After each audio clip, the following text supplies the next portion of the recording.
welcome back our Check. homecoming queen, Brooklyn Wells. Check. They have the honor of crowning our new king and queen. When the winner is announced, please move forward to the 50-yard line.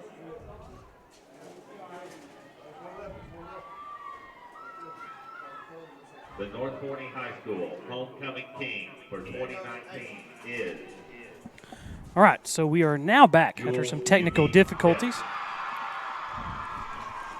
And they're announcing the homecoming king and queen before the game. Tim, let's go ahead and jump to it from last week's game against Greenville. Of course, it wasn't a good one for North Forney. It was a game they expected to win. And we could tell early on as you had the call with me that this wasn't going to be easy. And Greenville was going to hang around and at the very least stick to it, hang in there. Well, they did more than that as they ended up beating North Forney 49-38, and the Falcons just had no answer for the Lions' offense. And the Falcons' offense played pretty well for the most part. They, late in the fourth quarter, they kind of stalled out, and that's when they were needed most. But that Greenville offense really exposed some things from the Falcons' defense, which has been really good up to that point all year long. It was concerning nonetheless, and it really puts the Falcons in kind of a deep hole from here on out.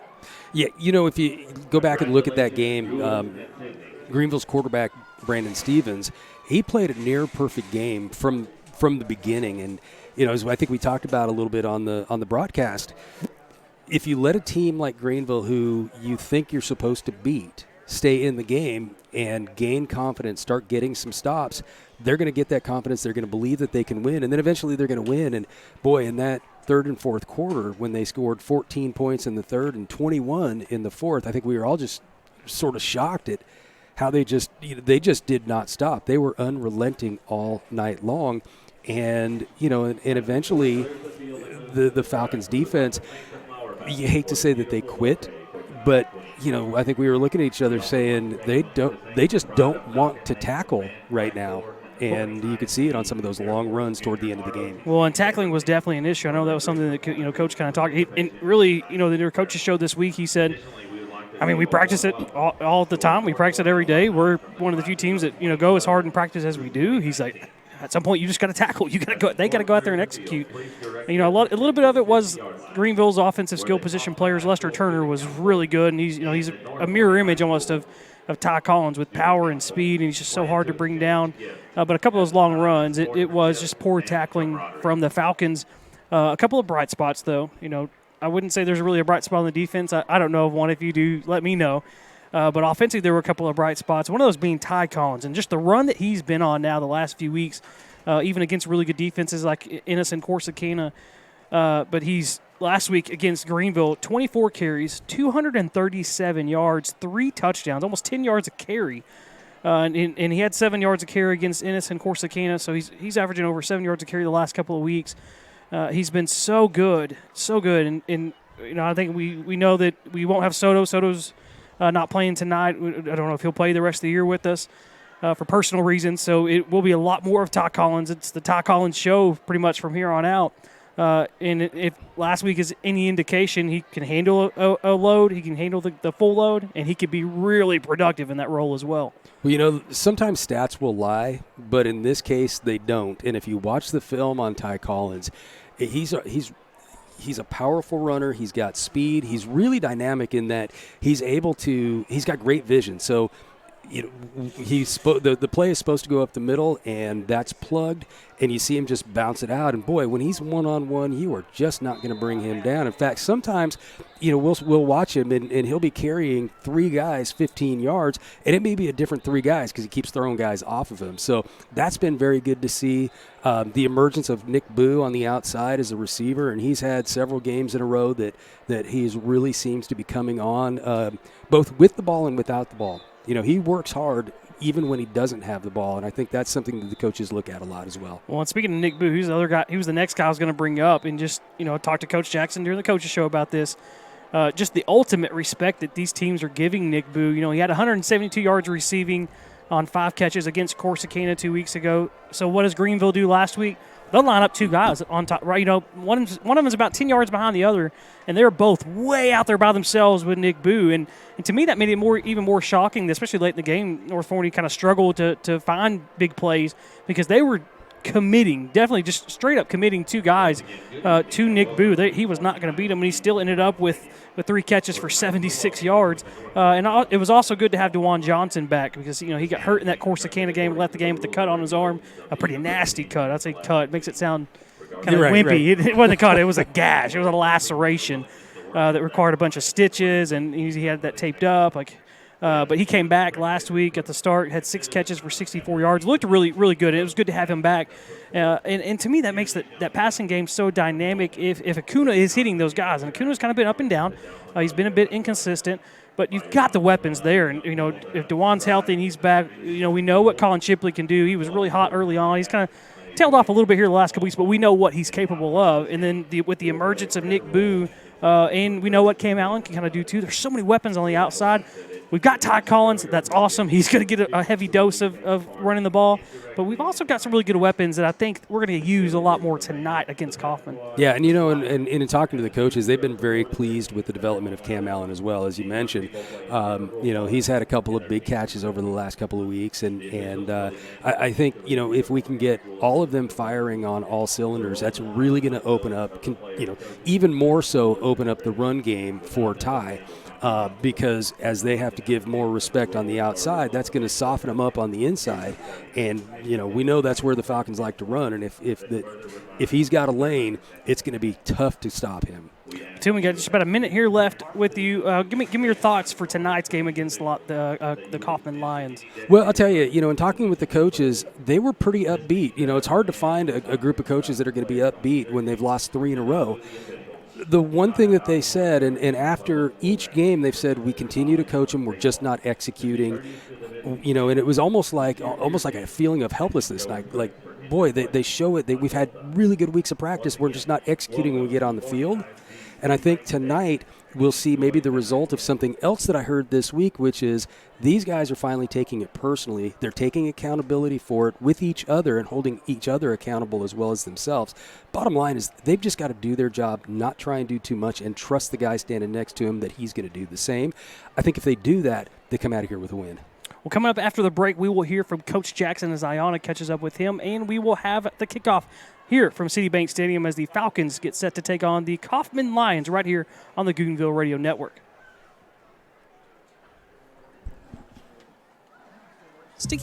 Sticky Ribs Barbecue is a family-owned business located in Forney, Texas. We have all of your favorite smoked meats complemented with homemade sides. Take a bite of our mouth-watering barbecue, slow smoked to perfection over Texas post oak on traditional barbecue pits. We offer full-service catering for any size event. Visit us at stickyribsbarbecue.com or on our Facebook page. That's Sticky with no C and Ribs with a Z. Contact us today and see what you've been missing. Sticky Ribs Barbecue. Get addicted. Your go-to for barbecue. Hey Falcons fans, are you looking for a local streamlined real estate experience? I'm John O'Finkenbeiner with Exalt Realty, and in my 12 years in real estate, I have perfected the art of keeping the process of buying and selling simple and easy. Whether it's a buyer's or a seller's market or somewhere in between, make sure you call me, John O'Finkenbeiner, where real estate is made easy at 469-556-8392. Go Falcons! Football season is in full swing. Elevate your game day experience with Edible Arrangements. Their fresh, handcrafted fruit is dipped in rich chocolate to create delicious, indulgent party platters. Visit the nearest Edible location in Rockwall or call 972-771-6454. You can also check them out at edible.com. Be sure to mention the code word Goonville on your next order and receive 10% off. Let Edible help you win your next game day before it even starts. Our hometown Taco Casa is proud to support the outstanding programs of North Forney High School, the amazing staff, and great students. Taco Casa, still the same since 1972. Real fresh, real food, real good. Your next new car is waiting for you at Musser's Chevrolet in Terrell. Musser's has been in business since 1962, making great deals on new and pre-owned cars and trucks. They also offer top-of-the-line automotive service by trained technicians with the most current diagnostic and repair equipment available. And they'll even offer you a free loan car while your GM car is serviced. Visit Musser Chevrolet today for your new Chevrolet or quality pre-owned vehicle. Musser Chevrolet is at 1212 Westmore Avenue in Terrell. You're listening to North Forney Falcons football on the Goonville Radio Network.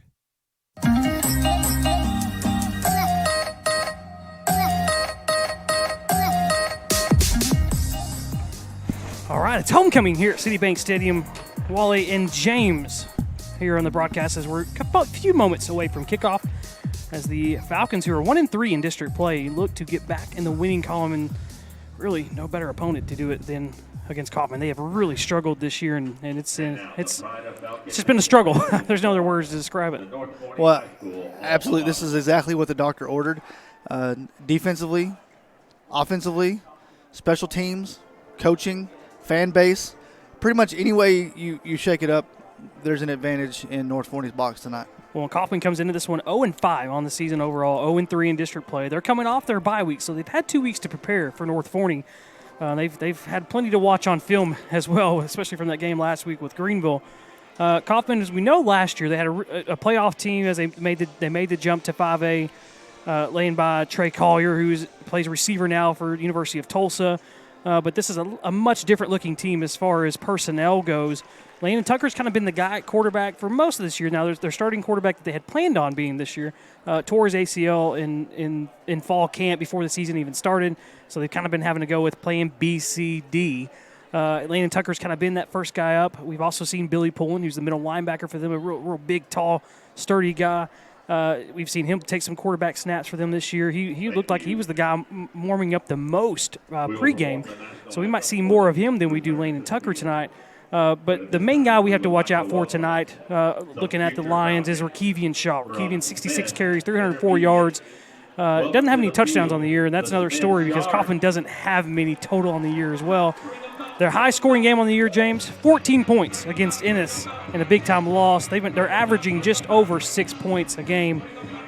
Again, it has just been a struggle for those guys, but it's homecoming, and anytime you schedule an opponent gets homecoming, they take that personal, and I'm sure they're going to want to get their first win tonight in North Forney's homecoming. Yeah, I think they've had a couple of games this season where they were on the visiting side of a homecoming crowd. But like you say, Wally, they just lack speed. They have actually more size than what they've had in the previous years. Looking at some of their offensive linemen, and they're just a different team than what we're used to seeing. However, if you're North Forney, especially on the defensive side of the ball, man, you have got to come out guns a-blazing and saying we're not gonna give Kaufman an inch of hope tonight. Starting in the first quarter, first drive. Matter of fact, if I was coach and I won the toss, I'd say kick the ball. I want to play defense first to get my defense back on track. Well, that's really important. Coach talked about that in the coaches show about the Greenville game, saying, hey, we gave them, early in that first half, in the first quarter, they went down, they scored touchdowns. We let them get that confidence, and they never let go of it. North Forney, they're out of mulligans. They don't get, if they lose another game, they're done with playoffs, and it's not even guaranteed that if they win out, they make playoffs, although it's a pretty decent chance. But that they lose another one, they are done. So they have no more mulligans. They have to come out and play well. And if you can do that early, Kaufman has showed that, this has been a long season. I think a lot of North Forney fans kind of remember how last year went when the season wasn't going well and you would get down early. You kind of lose that will to, I don't really want to go out there and take another beating like this or put a lot of effort into it. If you can jump out early, get a 21-0 lead in the first quarter against Kaufman, it should be all she wrote. Yeah, knowing Coach Burleson there at Kaufman like I do, I think if anything you can say from this Kaufman team, a bright spot is that their effort is not going to be an issue. And so knowing that coming in, North Forney cannot turn the ball over, especially early, and you can't give up big plays early. Like you're saying, come out in the first quarter and just, let's get this thing 21-0 and take all doubt out of the game. Well, and it'll also be interesting, too, because the Falcons will be without Soto, and it looks like the Falcons won the toss and have elected to receive to be on offense first. Soto not with the team this week. We'll see if he's back after this week or not, but that does mean more Ty Collins. And the other change of that, so that would probably typically slide LaMarcus Kirk into that backup running back role. They're actually going to move DeMarcus Kirk. You got to pay attention. You got to stay with us now because there's a DeMarcus and a LaMarcus Kirk. DeMarcus Kirk, who has not taken a snap in the offensive backfield this year, he's played linebacker and he's played it really well. He's going to be moving over to take some of those snaps at the running back position. LaMarcus Kirk will be moving to safety. He'll be playing some safety tonight, and DeMarcus will play both ways. He'll play his usual linebacker spot. He might come out a little bit, which he already kind of does a little bit for Chandler McGee, but he's going to play a lot more offense tonight too, and that's something that I would expect. A heavy dose of Collins with a little mixed in of DeMarcus. Yeah, I have a feeling we're going to hear from Coach on that exact question here in just a few minutes. Yeah, and that is one of the things that he did point out, too. And why don't we – actually, I think we got Ayana. Well, actually, hang on just a second. We'll wait just a second. She gets with Coach Jackson. Now, one stat I did want to point out, because it's a pretty astounding stat on the season for Kaufman. Point differential this year, they are negative 168. That means they have been outscored by opponents by 168 points. And that's hard to do. That's a special kind of bad. That is definitely. They've only scored 38 points on the year, and that's the next closest in district is 88, and that's Forney. And then Sulphur Springs at 98. Conversely, North Forney scored 234 points on the year, and they're a plus 84. So that's a bit of a different switch from those two teams. Okay, I think we got Ayana, so why don't we go ahead and go down on the field, catch up. Ayana? Thanks, Wiley. I'm here with Coach Jackson. How happy are you to finally have some nice, cool football weather? Yeah, it feels good. It always feels good that first game of the year when it's a little bit chilly, because it just kind of gives everybody a pep in their step. And just people talk about football weather, but it usually takes towards the end of the year to get it, so it's nice. Who will help Ty Collins carry the load in the running game? We got a couple guys on defense, DeMarcus Kirk and Nemo, basically. A couple of guys that start on defense who we'll spell them a little bit on defense and have them rotate in.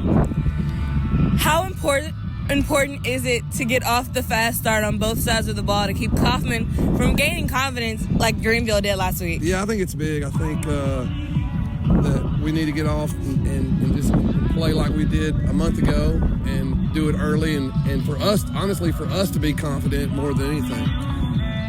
Do you expect the rebound game from the defense tonight? 100%. I think we've got a great plan. Our kids, they seem ready, and so I expect us to do very well. Thank you, Coach Jackson. Good luck tonight. Back to you, Wally. Well, thank you, Ayana. North Forney, like I said, won the toss, and they will receive. They're going to put that offense out there. They want to jump out to that early lead. Falcons in their blue jerseys, white numbers on the sleeves as well. They're in their white pants with the blue stripe down the side with the blue socks. And it looks like their blue helmets with these silver wings on the side. On the other side of the field, the Kaufman Lions, and they're all whites. Black numbers, black Kaufman across the chest with the black helmet and the gold lion on the side. As you heard Coach Jackson talk about, it's nice to have cool weather for once. It's been really hot and muggy, especially for us up here kind of outside in the concourse. Tonight it's a bit chilly. Got a breeze coming in, as we've had for much of this year. Not as bad as we've had some of those games where the wind played such a huge factor. But a bit of a breeze, nice and cool. This to me is perfect football weather. Well, it's so crisp out there, and when you get hit when the weather starts to get like this, it just hurts that a little bit more than what it used to. And so I think that's another reason tonight to see these Falcons come out and just fly around early. And it's really nice to see these numbers that you can just clearly see from up here. Yeah, I like these blue jerseys with the white numbers for North Forney. Even Kaufman with the all white with the black numbers really stand out as well. It makes it a little bit easier, actually a lot easier for us to call. So hopefully that'll help out the broadcast as well. Kaufman will be kicking off left to right across the radio dial. Back deep to receive for North Forney, Ty Collins and LaMarcus Kirk. And we are off. This one's going to bounce at the 6-yard line. Collins will pick it up to 5. They're going to run a reverse, and we're going to have whistles. And I'm not exactly sure why. Well, there was clearly something in the backfield. I don't know if he. So it looked like they said that Ty Collins called fair catch, but it bounced on the ground. So that's an interesting. I guess that no matter if it bounces or if he fields it cleanly out of the air, that they're going to blow that dead. But because it was inside the 25-yard line, he called a fair catch, so they'll move it out to the 25. And that's where the Falcons will start against the Lions from their own 25-yard line. That's a tad disappointing because he had definitely some room to run, and we know how he can break some tackles, and all it takes is 1 or 2 on that kickoff, and it's a big gain. Kaufman didn't play last week. They were on their bye. The week before, they played Greenville. Their defense held Greenville to 220 yards. We know what Greenville's offense can do. First play, Acuna looking deep down the right sideline. He's got Nick Boo inside the 50-yard line. Boo's still on his feet, but he stepped out of bounds.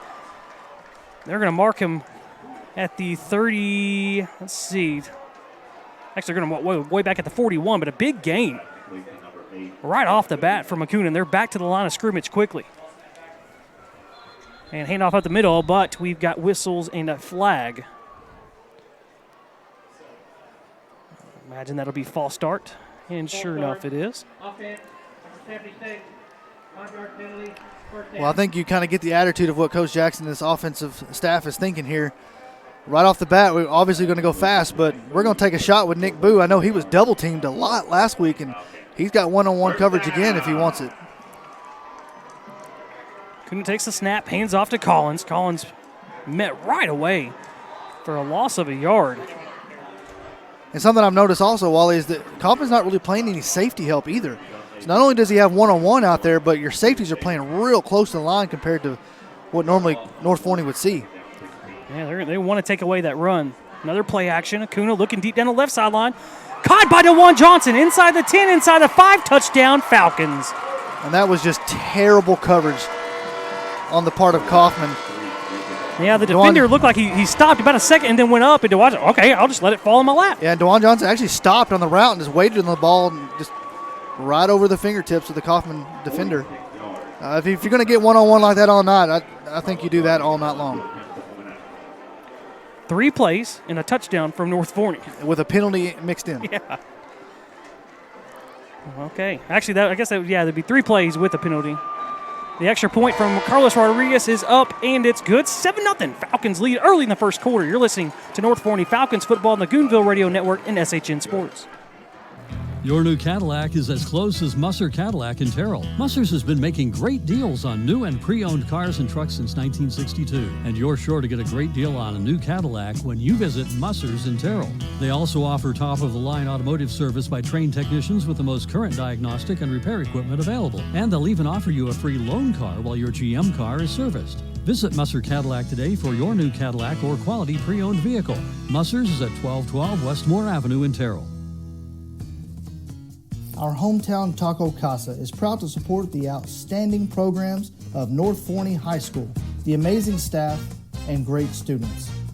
Taco Casa, right here in Forney, Texas, feeding hungry folks since 2010. Real fresh, real food, real good. You're listening to North Forney Falcons football on the Goonville Radio Network.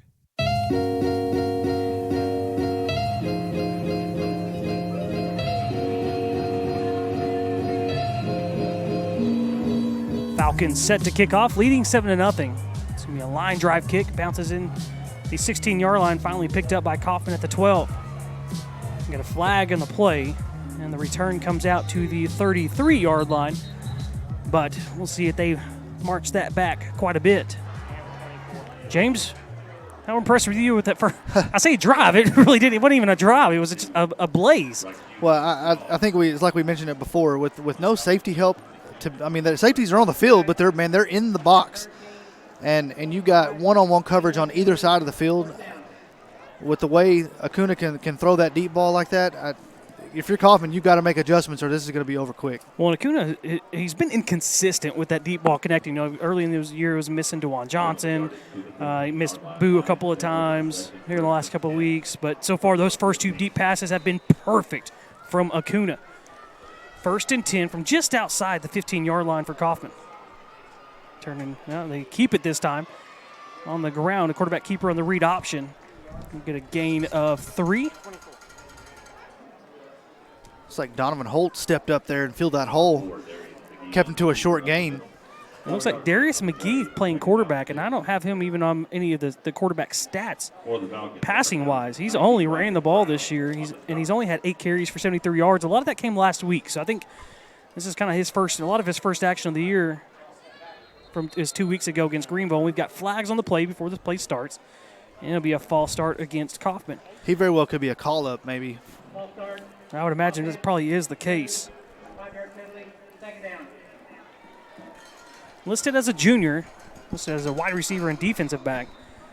But again, his 8 carries for 73 yards on the season all came in their last game 2 weeks ago against the Greenville Lions. We know Billy Pullen, we've seen him have some action at quarterback, more as their short yardage, kind of goal line quarterback, running a lot of wildcat. Then Landon Tucker's been the guy that when they throw, he's the one throwing. Handoff to Shaw. Shaw gets out to the 20-yard line, gain of 6. And that'll bring up 3rd down and 5 when we get our first Sticky Ribs Barbecue money down of the night.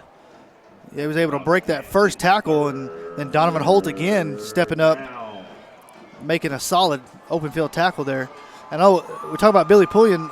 Last year he was the guy that he was their best defender, and they moved him to offense this year. 3rd and 5 from their own 20 for Kaufman. McGee drops back, throws over the middle, intercepted. Jules Dimps inside the 20, makes a move at the 15, still on his feet. The 5, touchdown, Falcons, and the defense gets a touchdown. Yeah, that ball did not even have a chance. There was so much traffic right there in the middle of the field, and I don't even think he was looking at any defender. He was just, I'm going to throw this where this ball is supposed to go. And well, it was softly thrown too. It's almost like he really hesitated. Like you mentioned, a lot of traffic right there in the middle of the field. He wasn't sure where he wanted to go with it. He threw it because he had to get rid of it. And it was real soft, and Dimps read it perfectly and was all over it. And a nice job to make that catch in traffic as well from a guy who's not a receiver. And a good solid run back too for the touchdown. And the extra point kick is up, and it is good. 14-0. Falcons lead with 9:38 to play in the first quarter. It's the Goonville Radio Network and SHN Sports. Hey Falcons fans, are you looking for a local streamlined real estate experience? I'm John O'Finkenbeiner with Exalt Realty, and in my 12 years in real estate, I have perfected the art of keeping the process of buying and selling simple and easy. Whether it's a buyer's or a seller's market or somewhere in between, make sure you call me, John O'Finkenbeiner, where real estate is made easy at 469-556-8392. Go Falcons! Sticky Ribs Barbecue is a family-owned business located in Forney, Texas. We have all of your favorite smoked meats complemented with homemade sides. Take a bite of our mouth-watering barbecue, slow smoked to perfection over Texas post oak on traditional barbecue pits. We offer full-service catering for any size event. Visit us at stickyribsbarbecue.com or on our Facebook page. That's Sticky with no C and Ribs with a Z. Contact us today and see what you've been missing. Sticky Ribs Barbecue. Get addicted. Your go-to for barbecue. You're listening to North Forney Falcons football on the Goonville Radio Network.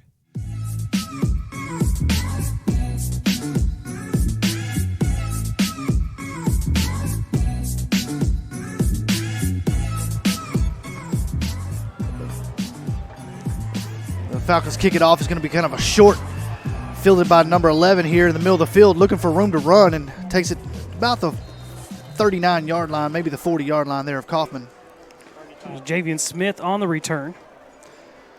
It looks like it'll be the 38-yard line is where they'll mark it. 39 is where they'll mark it. So Jules Dimps, homecoming king, can now add another jewel to that crown. Ooh. With that pick 6. I like what you just did there. I thought about it all break. Wow, I'm impressed. Let's see what this Falcon defense can do on the second possession. McGee still the quarterback for Kaufman. Shaw the running back. McGee keeps it all the way around the left side. Looked like a block in the back that got no call. McGee able to shimmy his way out to the 45-yard line, a gain of 6 on the play. And Jules needs Dimps over to bring him down to the ground. I was thinking to myself, that's either a really good block, but it did look like it could have been called either way.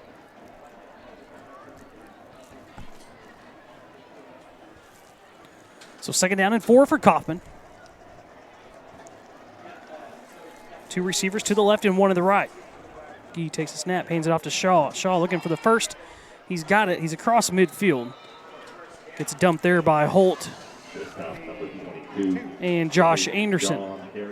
It's good for a first down. Kaufman finally able to move the chains with 8:44 to play in the first quarter. Now, it hasn't been too often, of course, last week being an anomaly, that you just see teams run at will against this defensive line. In the pistol formation, and now Shaw moves to the side of McGee. McGee takes the direct snap. Marcus Kirk trying to set the edge. DeMarcus Kirk coming in and cleaning up what his brother started. A gain of just 2 on the play for Kaufman to the 47. It looked like Ethan Monaco was in on that one as well. 3-yard gain on the play to the Falcons, 46. We'll give them 3, so it'll be 2nd down and 7 now for the Lions. North Forney, number 22. Well, I know we talk about this a lot especially against speedy offenses that you want to set that edge. You want to make sure that you keep contained. And I think tonight you're looking to do the same thing as well, because tackling kind of was a trouble spot last week. And so if you can gang tackle, that's what you want to do. Hand it off to Shaw. Shaw up the middle. The Lions player loses his helmet. And finally the pile is driven back after a gain of just 2 yards. And I'll bring up a Sticky Ribs Barbecue 3rd down, money down. It looks like it's probably going to be a passing situation. So if you're Jules Demps and Ethan Monaco and company, I think you're licking your chops here about this 3rd down, money down. 3rd and 5. Speaking of Sticky Ribs, that was some delicious barbecue we had before the game. And we still have a ton of it left. I'm very happy about that. Halftime's going to be a blast. Billy Poland also in the backfield. He and Shaw standing on each side of McGee. McGee takes a snap. He keeps it himself. He's wrapped up in the backfield, and all over that one was Patrick Lacey. A loss of a couple of yards, and that's going to bring up 4th and 7 for the Lions at the Falcons 46, and Kaufman will bring out the punt team. Yeah, Patrick Lacey had it in his mind that he was going quarterback no matter if he handed it off or not. And the roulette paid off. Colin Shipley standing just inside his own 10-yard line. See if we can get a good return here. Set up good offensive position. Kaufman able to get the punt away. Shipley will field it at his 10-yard line. Got a crease. And he's out across the 30-yard line, finally taken out near the sideline. They will give him close to the 35. And with 6:17 to play in the first quarter, North Forney will take over, leading 14-0. With running 3 offensive plays of consequence, they're up 14-0. So what do you do here? Do you see if they've made any adjustments and just keep the same game plan? Well, I mean, I think it is, and it looks like Kaufman's playing the same way. There's no safety over the top. And the cornerbacks are locked up on the receivers, kind of man-to-man. They are daring North Forney to throw the ball. On the first drive, North Forney said, yeah, sure. This time they handed off to Collins. Collins with a couple of nifty moves, able to gain 6 yards out to the 40-yard line. North Forney they'll always want to run the ball. That'll always be their thing when they want to do first, even against a stacked box. But they will throw off of it. Acuna looking down the field, and we got a flag on the play. I'm going to go ahead and say a flag, as he tugged the jersey of Nick Boo running down the far numbers. I felt like that maybe could have been overthrown to the point to where the flag would have not been thrown, but I don't know that he ran the route that Acuna actually was looking for him to run. He kind of cut to the inside, almost a post-type route, and Acuna kind of threw it down the sideline. Well, I think if that grab wouldn't have been so egregious. I mean, we could see it clearly from up here. He yanked and held on to his jersey as the receiver was going by. But we also have a flag in the backfield, too. I just noticed that one. So this might be offsetting penalties, and we'll redo the down. Nope, they're both against the defense. It was roughing the passer and pass interference, both against the Lions.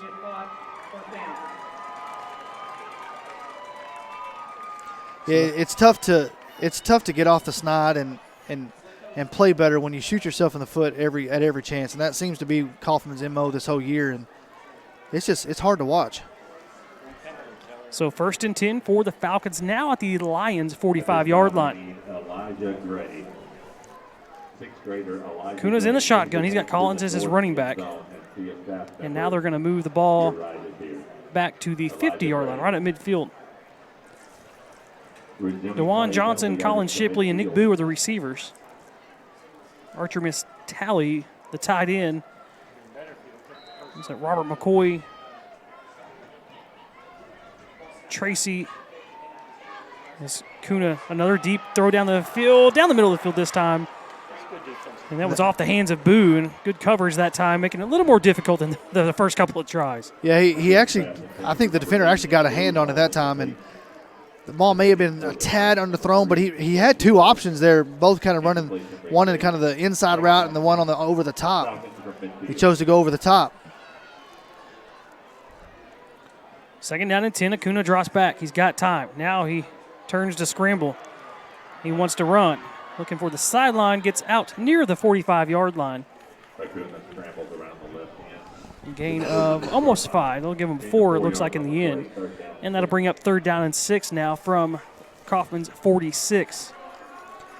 You know, we still haven't kind of seen this quick pass out to the sideline. I would think that would be something, especially on the stack side, that Acuna looks right, throws right. It's short. It's a short throw, incomplete to boot, almost intercepted. And that'll bring up 4th and 7. Yeah, he had a man open, kind of underthrew it. Once again, Trudeau defending on the play. And North Forney will actually punt this one away. It's really the first bad throw of the night from Acuna. Number 29, Carlos Rodriguez on punt formation. Rodriguez on to do the punting duties for the Falcons. It's a low, wobbly punt.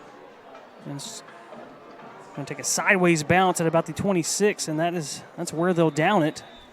So Kaufman, with a defensive stop, takes over at their own 26-yard line.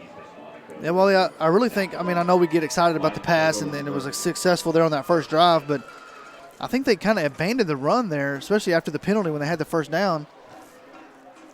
You were picking up, 3-4 yards apiece on those on the couple of run plays. Let's see if they get back to that next time around. These and other great local sponsors make great contributions to support McGee, the quarterback for Kaufman. Looks like we will probably get a pretty heavy dose of McGee at the helm for Kaufman.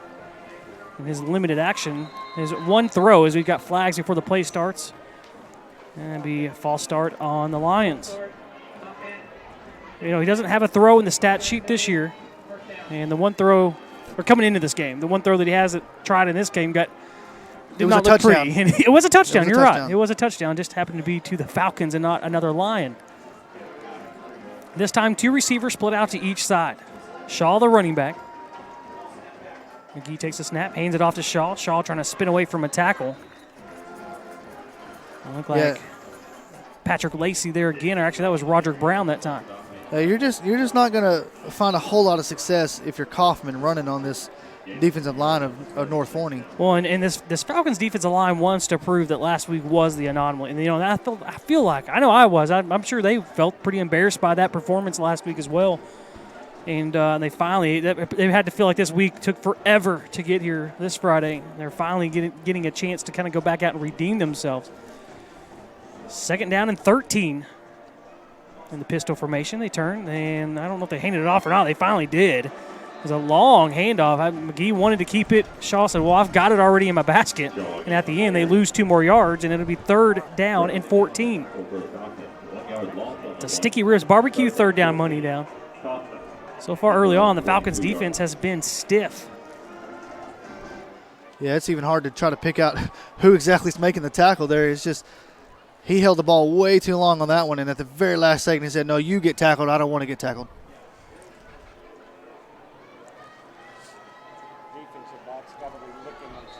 And we're going to have a timeout from Coach Burleson before the play. We'll take a quick step away. 14-0. Falcons on top with 4:12 to play on the Goonville Radio Network and SHN Sports.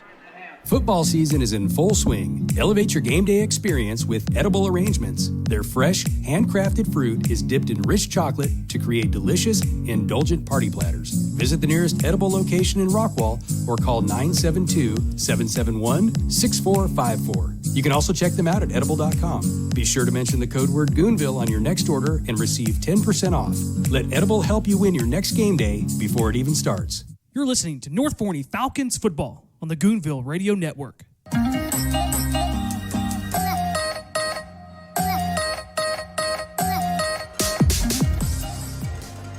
Third and 14 facing the Lions with the Falcons up 14-0. Just over 4 minutes to play in the first quarter. The Lions back at their own 22-yard line. McGee in the shotgun takes the snap, fakes the handoff. They're going to run a reverse. Far left side, and pushing him out of bounds is Roderick Brown from his defensive line position. Nice play for him to get out all the way to the sideline and keep Kendall Trudeau from making the first down. That's a true sign of hustle when you're watching a football game, is your offensive defensive lines being downfield making plays. And it wasn't necessarily downfield, but he ran him all the way out to the sideline, and just an excellent athletic play there. Keep it to about a 5-yard gain. And it looks like we're going to get a timeout now from North Forney. And coach is not going to be happy about that. So they had a late guy getting off the field. Yeah, We'll stay right here. Why don't we take a chance and go ahead and look around the rest of the district? I know we're quite ready for that, but you can get there. We know I know next week's game is the big one between Greenville and Roy City that will have North Forney playoff implications all over it. Yeah, There's some other big games going around right now too. Greenville is in Terrell tonight, and Terrell's up 6-0 there with about 6 minutes left in the first quarter. Oh, that would be a shocker. Yeah, that'd be great for North Forney as well. Roy City, Corsicana is in Roy City, and Roy City's up 7-0 over Corsicana.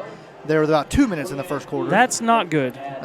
Not good for North Forney. Ennis is up 14-7 over Sulphur Springs. They're in Sulphur Springs. You know, Sulphur Springs was the team last week. We'll get to it here in just a second after this play. Kaufman with a rugby-style punt. It's a short end-over-end punt, but it's going to get a good bounce. Bounce at about the 40 of the Falcons, and it's going to roll all the way down. Still rolling.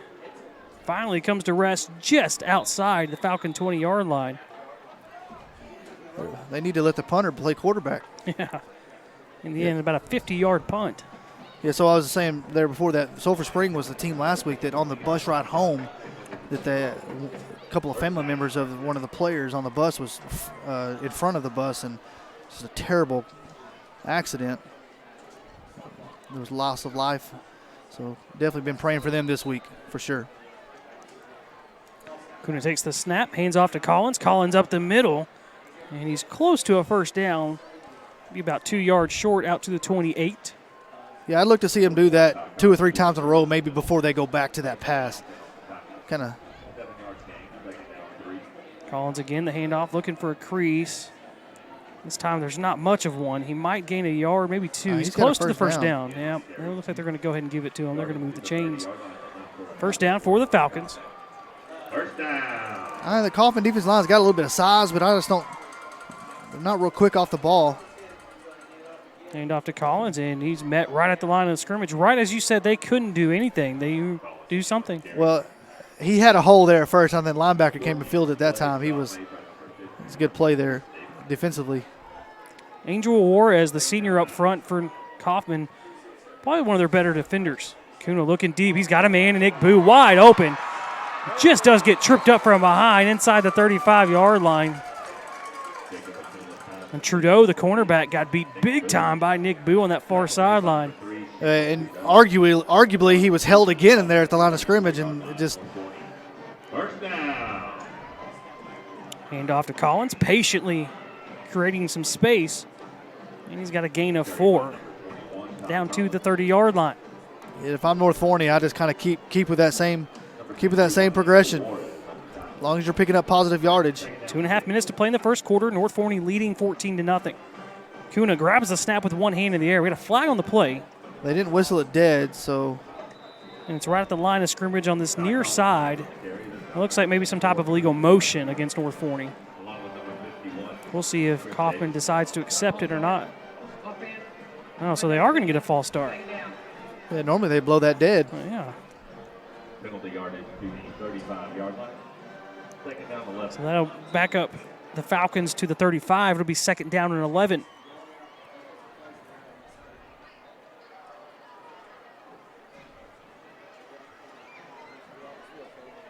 Kuna in the shotgun.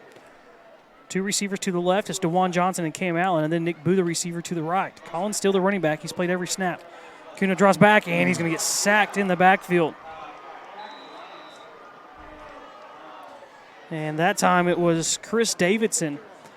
Kuna had some time, and right when he went to scramble, he ran right into the chest of Davidson. And it's a big loss. Back out to the 41 now go the Falcons. Cam Allen comes out. Colin Shipley comes in. 3rd and 17 for North Forney's offense. And you still got one-on-one coverage. I'll just take a shot. Kuna does drop back. Throws over the middle. A diving catch that almost was by Colin Shipley. Boy, there was movement there in that line of scrimmage. And there was No call, though. Well, North Forney, after a promising start to the drive, has to punt once again. 41. They jumped out quickly, 2 touchdowns on their first drive because they got one defensively on the interception return by Jules Demps for a touchdown. And since then, it's, again, inconsistent play from the offense. Rodriguez, a nice high spiraling punt. It's going to bounce inside the 15. And it's going to be, ooh, that hit the Lions return man. I think he was able to get back on top of it. Yeah, he went in. I think he had plans of picking it up and doing something with it, but there was just too many guys around. Very dangerous play. Lions take over at their own 12-yard line. Falcons defense has been strong so far. Kaufman only 1 first down. And they've only had 1 trip inside the Falcons side of the field. McGee the quarterback, Shaw the running back, 2 receivers to the left. A tight end on each side of the formation as well. Hand off to Shaw. No, he's going to keep it up the middle, does McGee, and McGee gets met. He's able to scratch his way for a yard to the 13. Yeah, Patrick Lacey just swallowed him up before he could even get across the line of scrimmage, really. Kind of slung him forward a little bit. It looks like the last couple times he's had this option, looks like they're trying to run this RPO a lot like what Greenville did last week, but he's making the wrong choices. A couple times it looks like they may have had some room around the edge, and he's pulling it and going up the middle. Man in motion from right to left. They're going to give it to him. And he's going to be bottled up by DeMarcus Kirk and dropped for a loss of a yard. Yeah, that time he really couldn't do anything with it. If he'd have held it, he'd have been hit at the line of scrimmage himself. There's Jesse Crutcher on the reverse. It'll bring up a Sticky Ribs 3rd down, money down. It's 3rd and 9.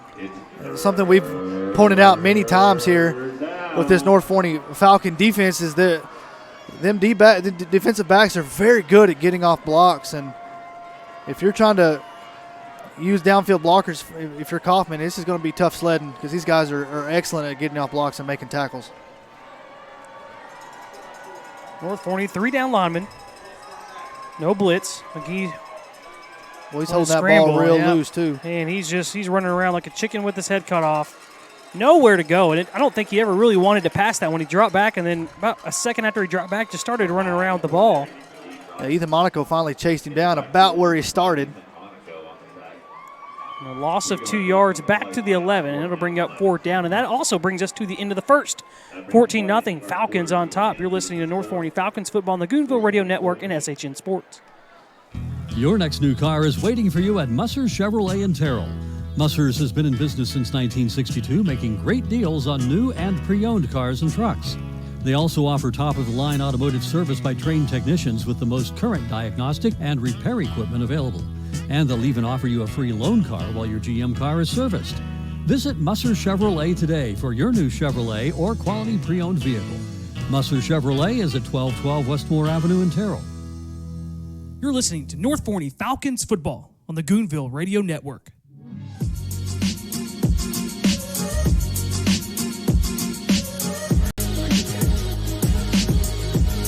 Welcome back to Citibank Stadium here in Forney, Texas.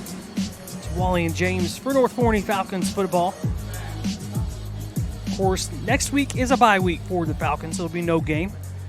Get a chance to rest. Yeah, we need the rest, me and you. Oh, I do. I think I'm going to make some chili. What are you going to do next Friday? I think so. I think we're going to the Edgewood game in Palmer. We got some friends that are there. Sounds like a terrible experience, but I hope you have fun. Well, actually, Tim and I talked about going to the Greenville Roy City game. That'd be a good one. We might end up doing that. But chili does sound good, too. Kaufman just does get the punt off. It's a low line drive punt. And Shipley will wisely let it bounce in front of him, even with a decent bounce and roll. Still doesn't make it to midfield. And the Falcons will start with the ball in the Lions territory at the Kaufman 47-yard line. James, the first drive was excellent right down the field in just 3 plays for a touchdown. Then they scored on an interception return. Since then, though, the offense has sputtered. We've seen a couple big plays, then we've seen some penalties, some losses, and they've had to punt the last few times. It's been a very up and down first quarter. Cuno takes the shotgun snap, fakes the handoff, rolls out to his right. Got a man over the middle of the field. It's DeJuan Johnson at the 30. Inside the 25, picks up a block from Boo. 10-5, touchdown. DeJuan Johnson, a great downfield blocking from his receiver mate, Nick Boo. And the Falcons score a 47-yard touchdown. Nick Boo, I think he just got in the way, and I don't think that defender wanted anything to do with that tackle. I mean, that was about the easiest block, pitch and catch touchdown that you're going to have all year long. And I think we're going to say that probably a lot tonight, but so pending the extra point, which is up and good. 21-0 Falcons lead with 11:40 to play in quarter number 2. You're listening to North Forney Falcons football on the Goonville Radio Network and SHN Sports. Our hometown Taco Casa is proud to support the outstanding programs of North Forney High School, the amazing staff, and great students. Taco Casa, still the same since 1972. Real fresh, real food, real good. Your next new car is waiting for you at Musser's Chevrolet in Terrell. Musser's has been in business since 1962, making great deals on new and pre-owned cars and trucks. They also offer top-of-the-line automotive service by trained technicians with the most current diagnostic and repair equipment available. And they'll even offer you a free loan car while your GM car is serviced. Visit Musser's Chevrolet today for your new Chevrolet or quality pre-owned vehicle. Musser's Chevrolet is at 1212 Westmore Avenue in Terrell. You're listening to North Forney Falcons football on the Goonville Radio Network.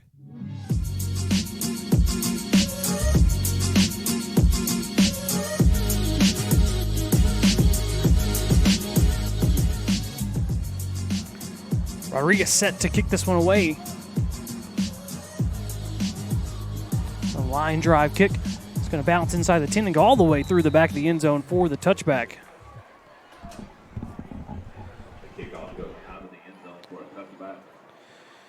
Falcons up 21-0 after the long touchdown pass, a 47-yard touchdown pass from Acuna to DeJuan Johnson.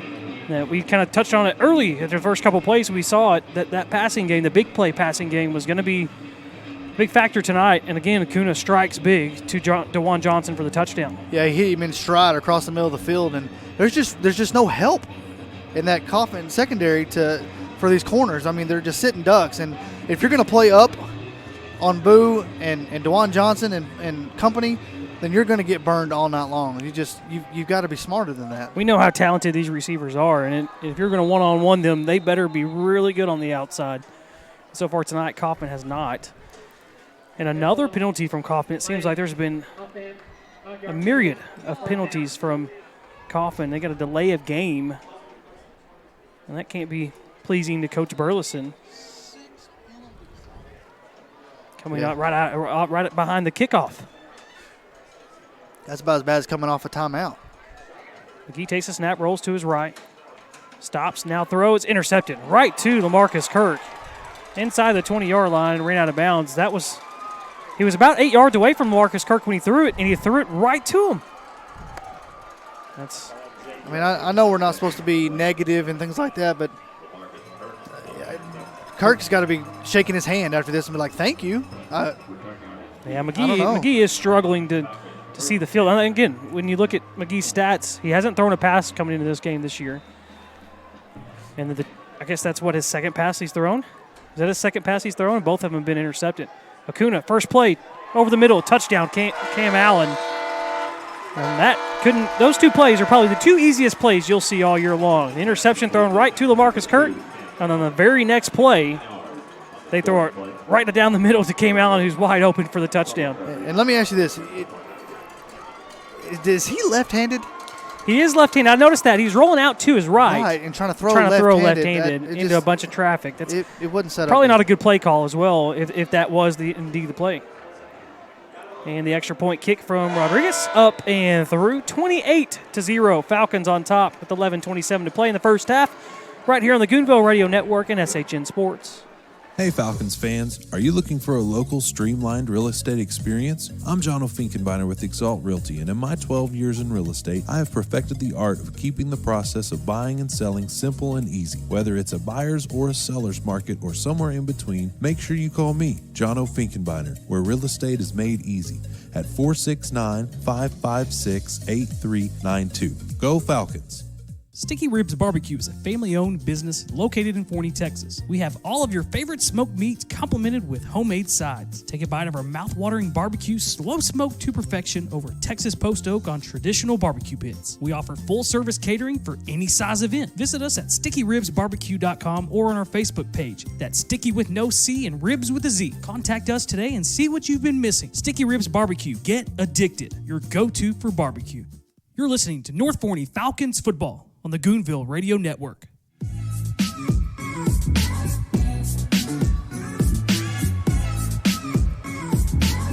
So all 4 of North Forney's touchdowns have come, the first 2 came within about, a 10-second span? Yeah, and then the 3. last 2 came within about a 10-second span. Kaufman on the return. There was a flag on the far side of the field. And it looked like Jesse Crutcher on the return. He got out to the 22, but the flag looks like it'll be on Kaufman. They'll back them up.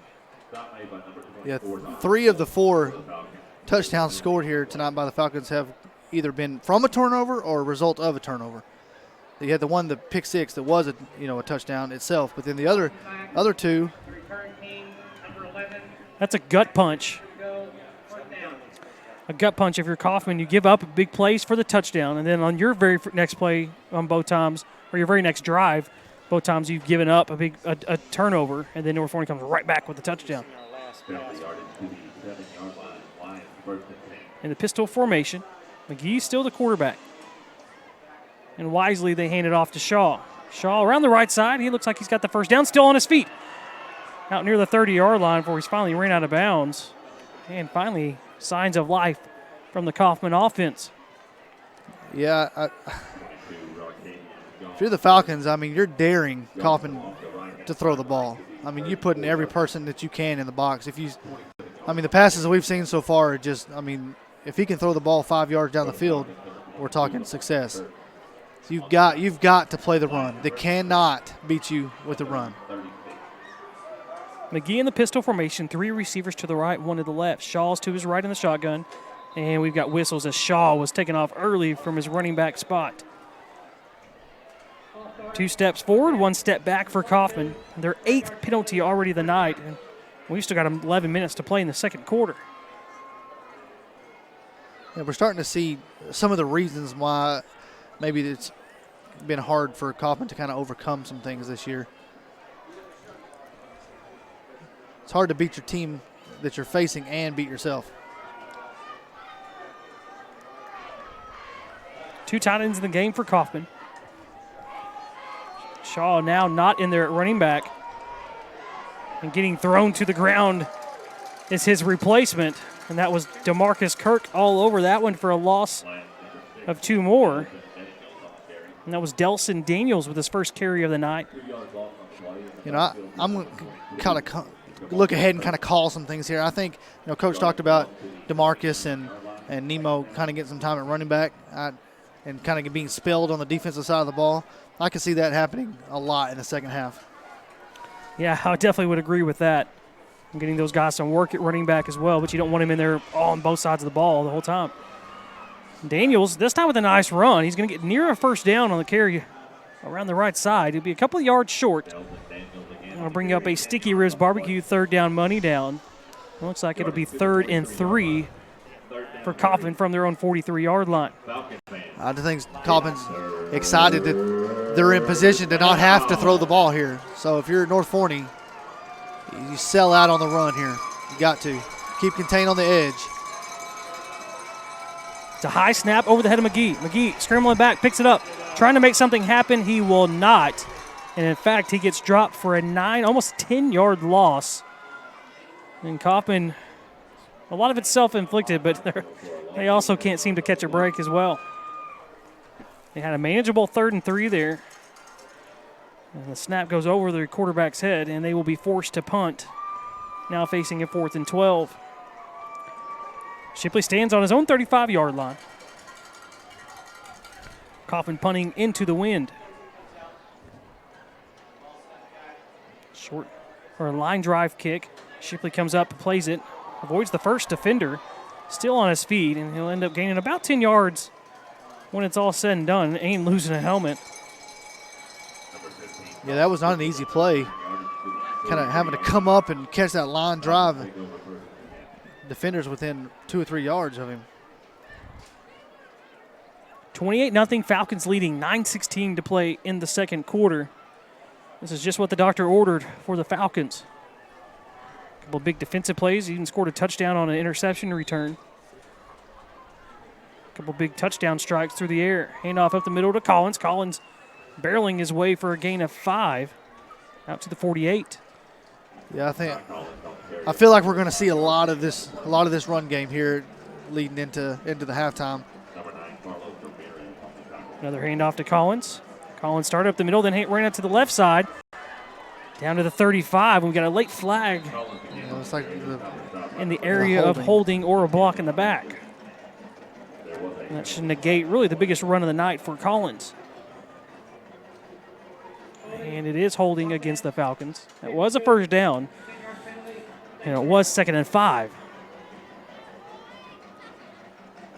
Now it'll be 2nd and 15. See if it's a spot of the foul. It is a spot of the foul penalty, so that makes it 2nd and 13, back from their own 40-yard line. Or 40 not without their share of their own mistakes or penalties. It's really kept this offense from being perfect on the night. Kuna takes a snap, fakes the handoff to Collins, looks deep down the field. He's got a man, and he just overthrows Boo. Boo again was open. Just overthrew him down the seam.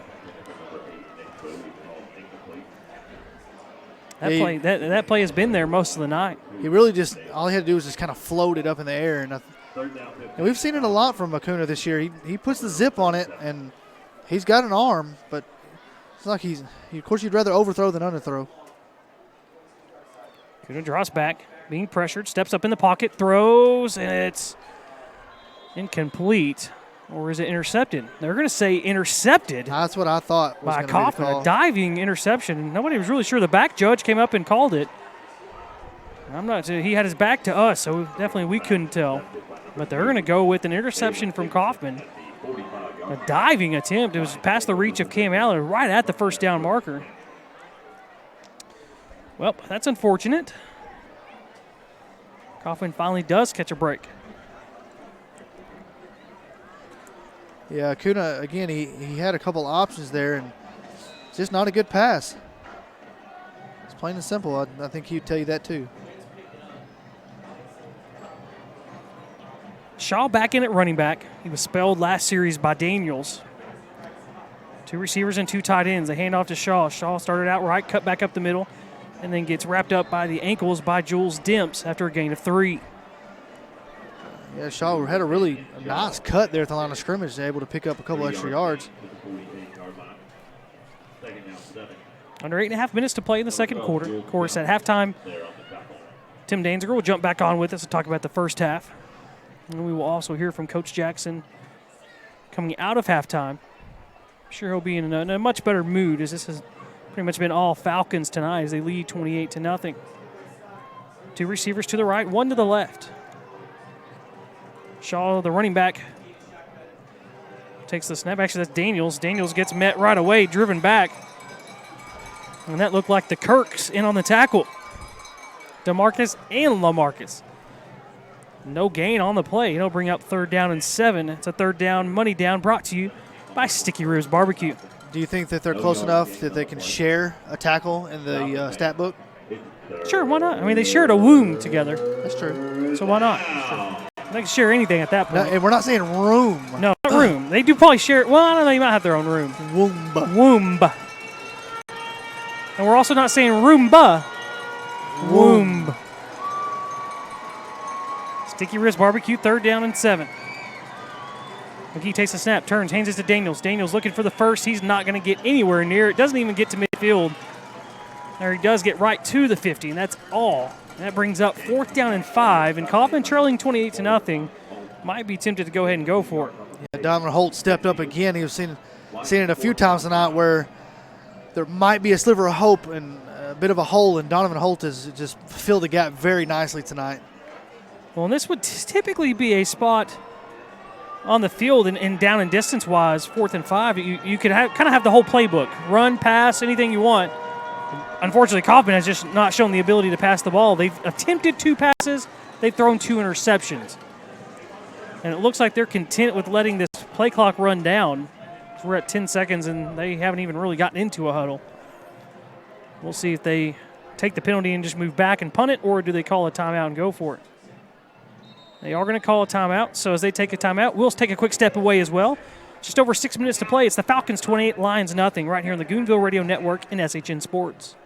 Football season is in full swing. Elevate your game day experience with edible arrangements. Their fresh, handcrafted fruit is dipped in rich chocolate to create delicious, indulgent party platters. Visit the nearest edible location in Rockwall or call 972-771-6454. You can also check them out at edible.com. Be sure to mention the code word Goonville on your next order and receive 10% off.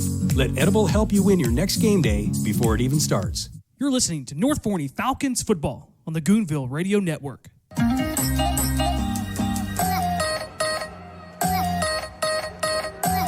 Kaufman ran a few more seconds off the clock as there's only 6:16 to play in the second quarter. And then they punt the ball away, and it's about a 20-yard punt.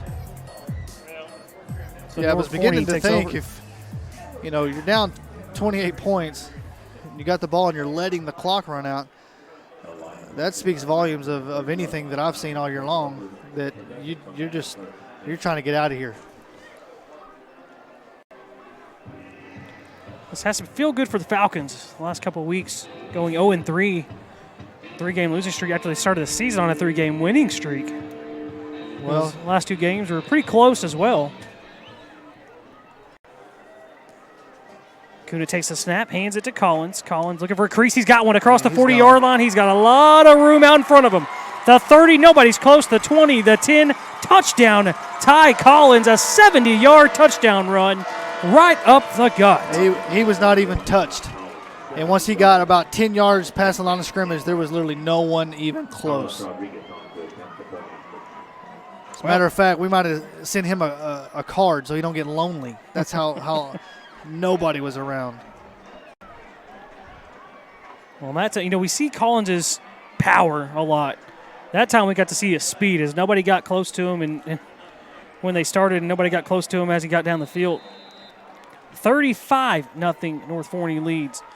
We'll stay right here, and let's go ahead and get to some of those other scores from around the rest of the district. Yeah, we got a lot of interesting scores here already here in the first halves of these games. In Greenville, they're at Terrell. We need Greenville to win that game, and Terrell's up 16-14. No, we can have Terrell win that one. Terrell can beat Greenville. That's fine with us. Okay, so Terrell's up on Greenville 16-14. Yeah, because we want to beat Terrell, and that'll give them another loss. Well, and that way, so if Greenville loses to Terrell and they also lose to Ennis and Corsicana, which they've already lost to Corsicana, that would mean that they would have 3 losses, and if they lose to Roy City, that would give them 4 losses. So we would no longer be in that tiebreaker with them if we won out. And the other way around, that also means that if Roy City lost that game, that means that Roy City would more than likely, if they end up losing to Ennis and Corsicana too, and we beat them, that means that they would have that 4th loss. So it's actually good that Terrell is beating Greenville. What about Roy City up on Corsicana 14-0 with 6 minutes left in the first half? 14-0? 14-0. That's bad news for the Falcons. And then Ennis up 21-7 over Sulphur Springs.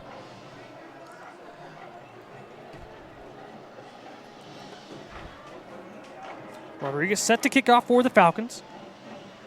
Nice high kick. It's going to bounce off of the return man at the 1-yard line, goes into the end zone. Boy, I thought he had it written all over him. He was fixing to try to take that out of the end zone. That was Crutchin who decided better. 6:01 to play in the second quarter, James. It's been all Falcons as they lead 35-0. It's been impressive. We knew that they were more talented coming in this game than Kaufman has just, again, they've struggled. They've been outscored 168 points this year. They've only scored 38. And it's gone pretty much according to plan if you're North Forney, which is exactly what you wanted to see. Well, you've been able to do anything you've wanted to do. Passing, running, defensively. Just come, and then now we have a fumble on the play, and it's recovered by North Forney. Another Kaufman turnover. It's Taven Lee jumping on the fumble this time. It looked like McGee really never had the handle on the snap, and I think he wanted to pitch it, but he never had control and just fell out of his hands. You remember the old football follies That was one of them. NFL. That was one of them. He kind of fell out of his hand, and he kicked it as it hit the ground. That's what the music should have been playing right behind it. Well, Falcons offense back out on the field. Just under 6 minutes. They'll take over at the 23. Hand it off to Collins. Collins sifting through some traffic, puts his head down. And he's got a gain of 5 on the play. Down to the 18. Brings up second down and 5. It's be a good spot to take a little shot to the end zone. Another handoff to Collins. Collins wrapped up and slung down this time by, looked like Davidson. A couple more yards, and that'll bring up third down and 3 for the Falcons offense. They had an extra offensive lineman out there this time. Jerome Collins was out there, and now they'll bring in Artemis Talley, the tight end. High snap. Collins, a nice move in the backfield to avoid a defender, and then he carries the pile inside the 10-yard line. We kind of saw it all there from Collins, from Collins. He's able to avoid a little sidestep, a juke in the backfield, or that would have been a loss. And then he showed his power to get past the first down marker. 2 receivers split out wide right, and 2 tight ends in the game. Kuna drops back, being pressured. He's going to roll out to his right. He's going to tuck and run. Not a whole lot there. He's going to be strung out and finally shoved out of bounds just inside the 10-yard line for no gain. Look, there was only 2 receivers that were out in a route that time. They were both on that same side of the field. A lot of traffic. No, not a whole lot of opportunity to throw the ball. Is it the rule in high school football as well, if the quarterback slides, can he give himself up like that? He can slide and be down. Hand off to Collins, puts his head down inside the 5, puts his hand down, it stays on his feet into the end zone, showing his power once again. It's a 9-yard touchdown run from Ty Collins, and the Falcons go up 41-0. Yeah, Kaufman that time, they can say, well, we were in position, but Collins just stronger and broke about 4 tackles on his way into the end zone.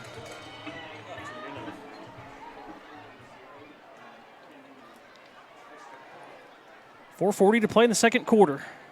Rodriguez set to put through the extra point, and he does. 42-0. Falcons on top. You're listening to North Forney Falcons football on the Goonville Radio Network and SHN Sports. Your new Cadillac is as close as Musser Cadillac in Terrell. Musser's has been making great deals on new and pre-owned cars and trucks since 1962. And you're sure to get a great deal on a new Cadillac when you visit Musser's in Terrell. They also offer top-of-the-line automotive service by trained technicians with the most current diagnostic and repair equipment available. And they'll even offer you a free loan car while your GM car is serviced. Visit Musser Cadillac today for your new Cadillac or quality pre-owned vehicle. Musser's is at 1212 Westmore Avenue in Terrell. Our hometown Taco Casa is proud to support the outstanding programs of North Forney High School, the amazing staff, and great students. Taco Casa, right here in Forney, Texas, feeding hungry folks since 2010. Real fresh, real food, real good. You're listening to North Forney Falcons football on the Goonville Radio Network.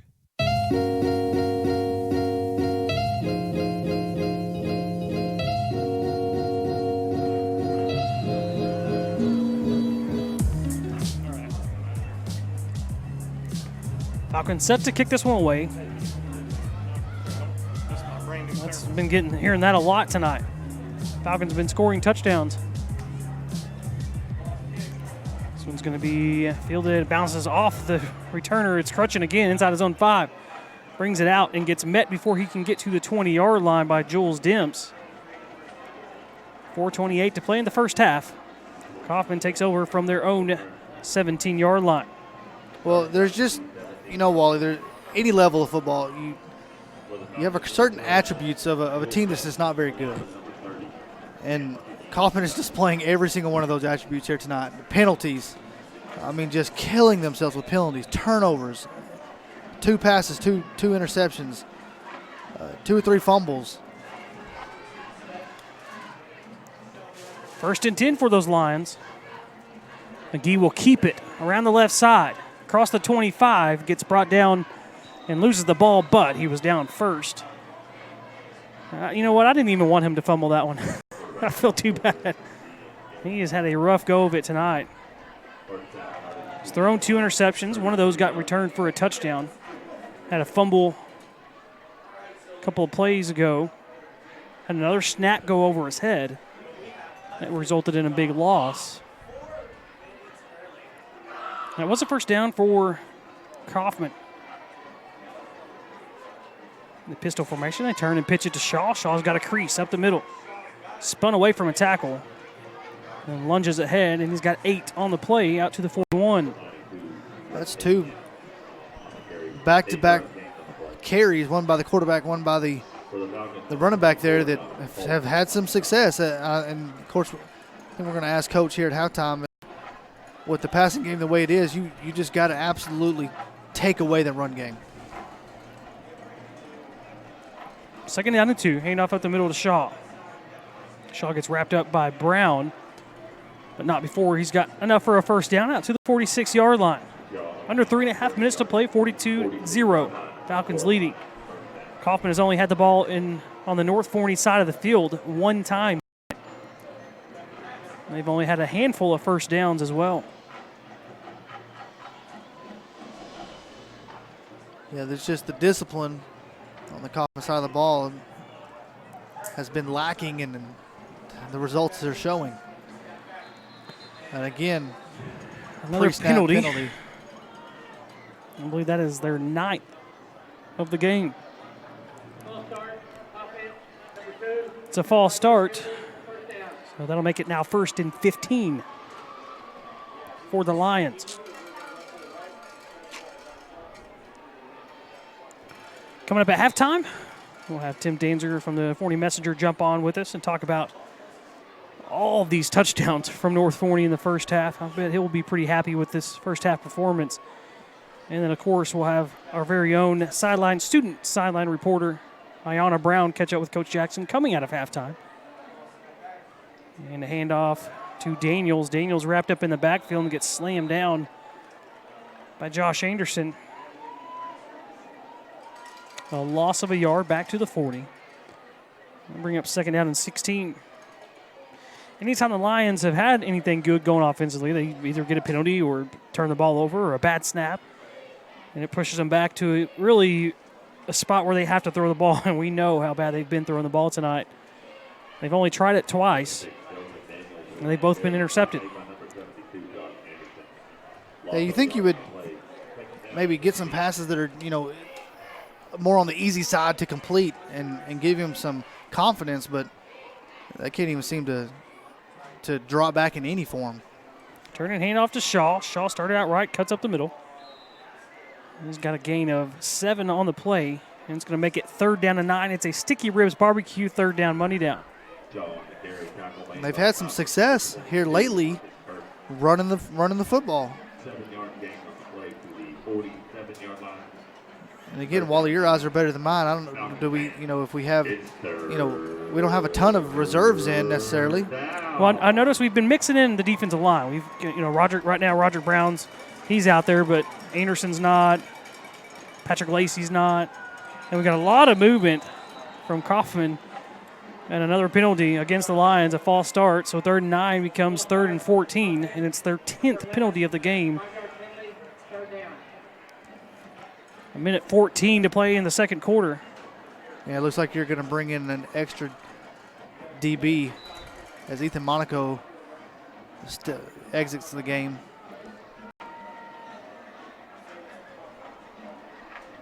Or at least a reserve. The clock is running, so it's under a minute. Kaufman trying to drain every minute they can, every second they can. They're facing a 3rd and 14. North Forney showing pressure. And they bring the blitz. McGee trying to get away from it. Taven Lee brings them down for a loss of a couple of yards. And that'll bring up 4th down, and Kaufman will have to punt again. 43 seconds left in the second quarter. Looks like and the clock is still running. And actually, that looks like we might not even have to run another play in this first half. Yeah, it looks like we're fixing to see halftime.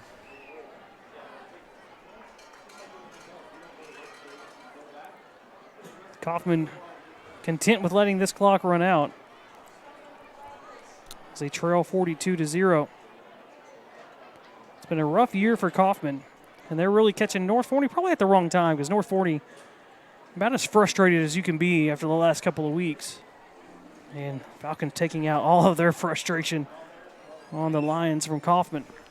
That will bring us to the end of the first half, so we will take a step away and be right back here with the halftime show. We'll hear from Tim Danziger and Coach Jackson here in just a little bit. 42-0, Falcons lead. You're listening to North Forney Falcons football on the Goonville Radio Network and SHN Sports. Sticky Ribs Barbecue is a family-owned business located in Forney, Texas. We have all of your favorite smoked meats complemented with homemade sides. Take a bite of our mouth-watering barbecue, slow-smoked to perfection over Texas post oak on traditional barbecue pits. We offer full-service catering for any size event. Visit us at stickyribsbarbecue.com or on our Facebook page. That's Sticky with no C and Ribs with a Z. Contact us today and see what you've been missing. Sticky Ribs Barbecue. Get addicted. Your go-to for barbecue.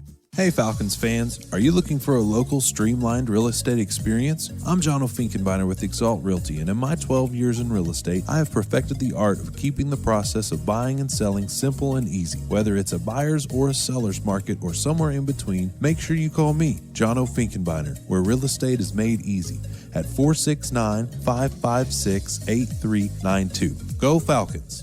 Football season is in full swing. Elevate your game day experience with Edible Arrangements. Their fresh, handcrafted fruit is dipped in rich chocolate to create delicious, indulgent party platters. Visit the nearest Edible location in Rockwall or call 972-771-6454. You can also check them out at edible.com. Be sure to mention the code word Goonville on your next order and receive 10% off.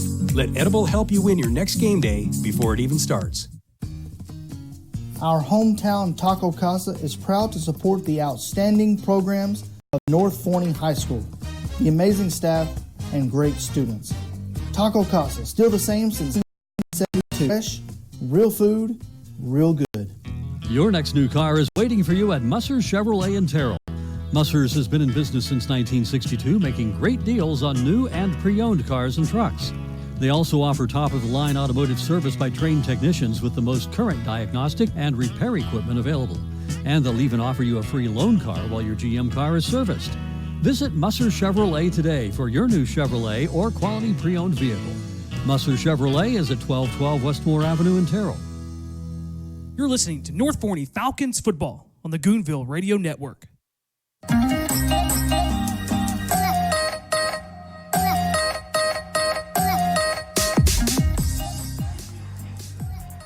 42-0 halftime score here from Citibank Stadium. It's been all North Forney over Kaufman. James, we came into this one saying, hey, Kaufman, they probably have been the worst team in district if we're being honest with everybody.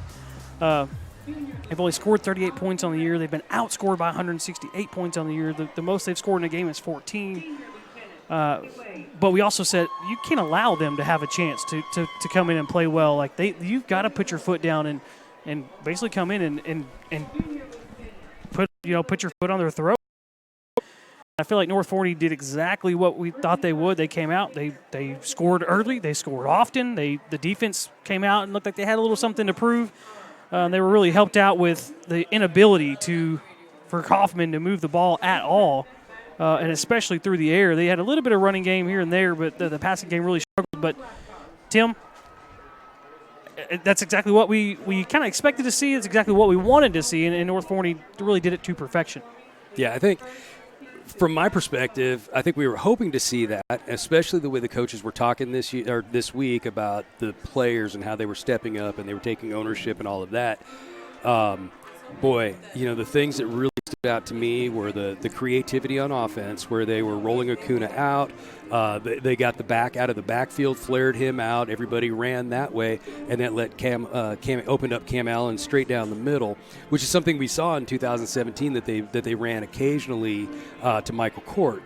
The other thing is just on defense, the discipline that we've seen from the Falcons is so much better. Now, let's be honest, the quality of competition is a little less tonight, but just to see everybody in their position, managing their assignments, doing their job, I mean, that's huge, and that's a critical factor for the Falcons. Well, and if you happen to be a Kaufman Lions fan and you're listening to this broadcast, I urge you to take caution with the stats I'm about to give you, because they are not pretty. Passing the ball for Kaufman tonight. They've attempted 2 passes.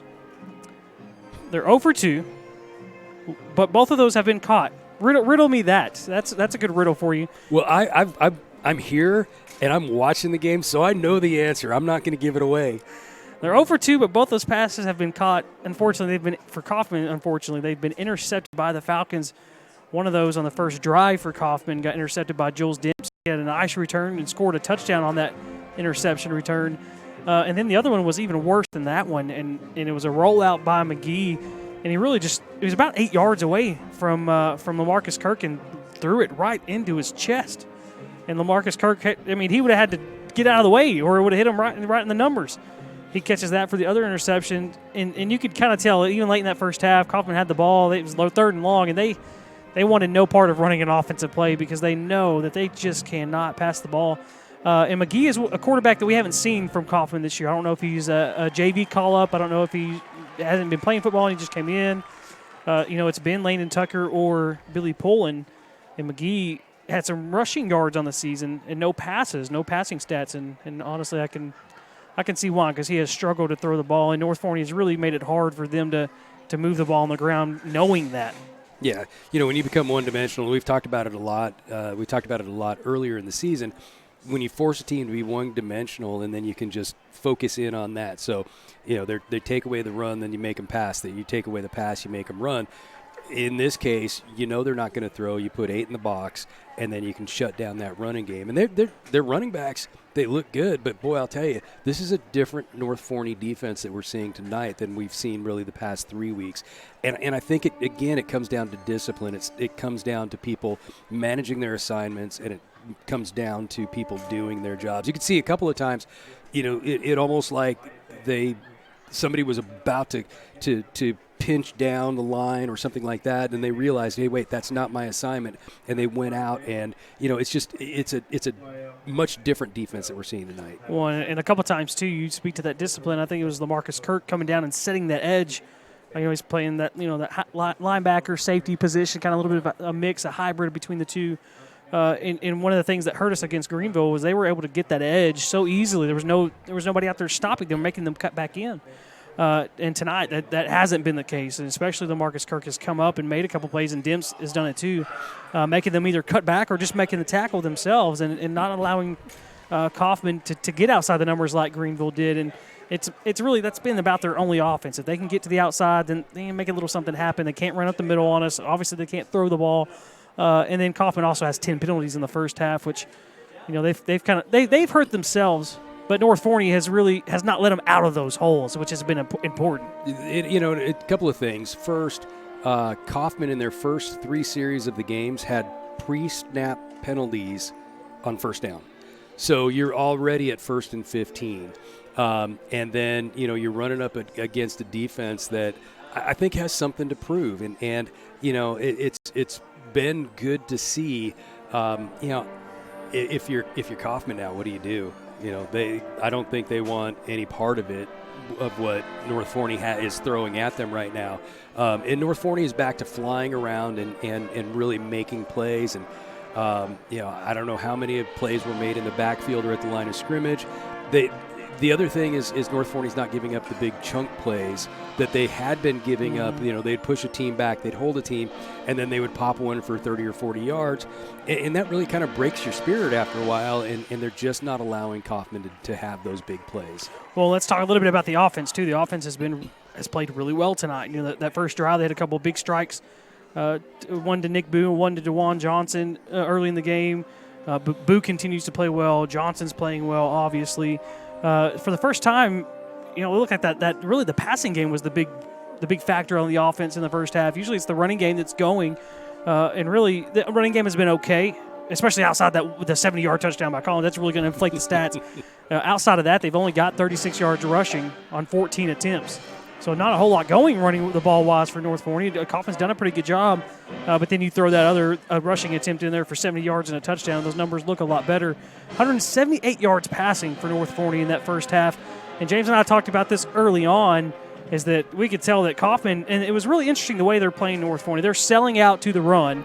and there's no safety in the middle of the field, and the cornerbacks are on the islands one-on-one on the outside by themselves. I think North Forney saw that in the first half. They said, okay. They say, all right, cool story.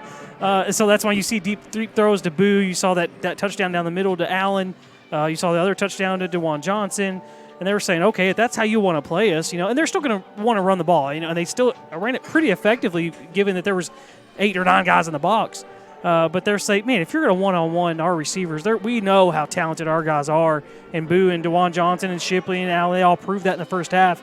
And Kaufman was routinely getting beat one-on-one, and that passing game would come to life in the first half for North Forney. Well, it came to life in that first play. That they really did come out firing, and I think you're right. I think North Forney, when they go to the line, they got options. They could run it, they could pass it. It's not necessarily a call or a play that's called in the huddle, so to speak. It's when they get to the line, they look at the defense. Okay, and this is what we're going to do based on what we see from the defense. And right, if they're going to stack the box, which why not? Because the history of North Forney with Coach Jackson here is pound the ball and then try and get one over the top. Well, you go to the line, they got 8 guys in there.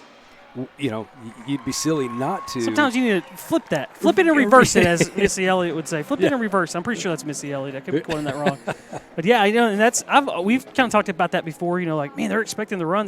And Kaufman really sold out. A lot of the teams expect it and know North Forney's going to want to try to do that.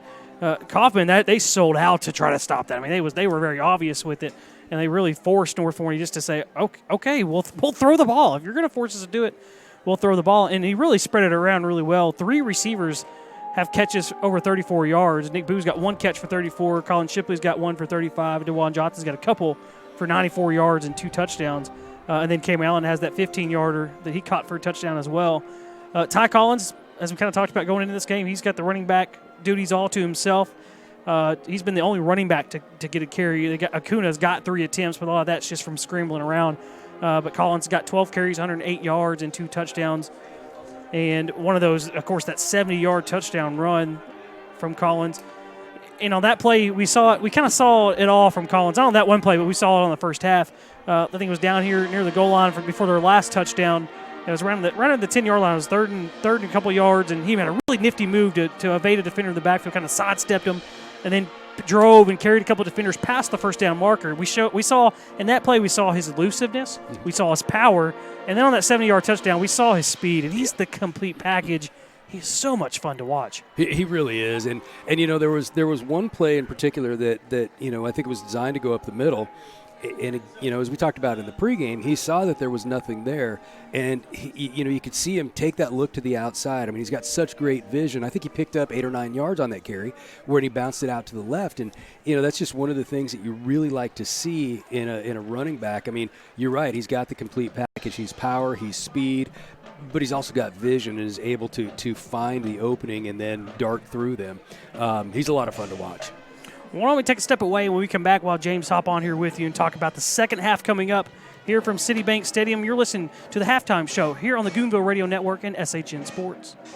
Sticky Ribs Barbecue is a family-owned business located in Forney, Texas. We have all of your favorite smoked meats complemented with homemade sides. Take a bite of our mouth-watering barbecue, slow-smoked to perfection over Texas post oak on traditional barbecue pits. We offer full-service catering for any size event. Visit us at stickyribsbarbecue.com or on our Facebook page. That's Sticky with no C and Ribs with a Z. Contact us today and see what you've been missing. Sticky Ribs Barbecue. Get addicted. Your go-to for barbecue.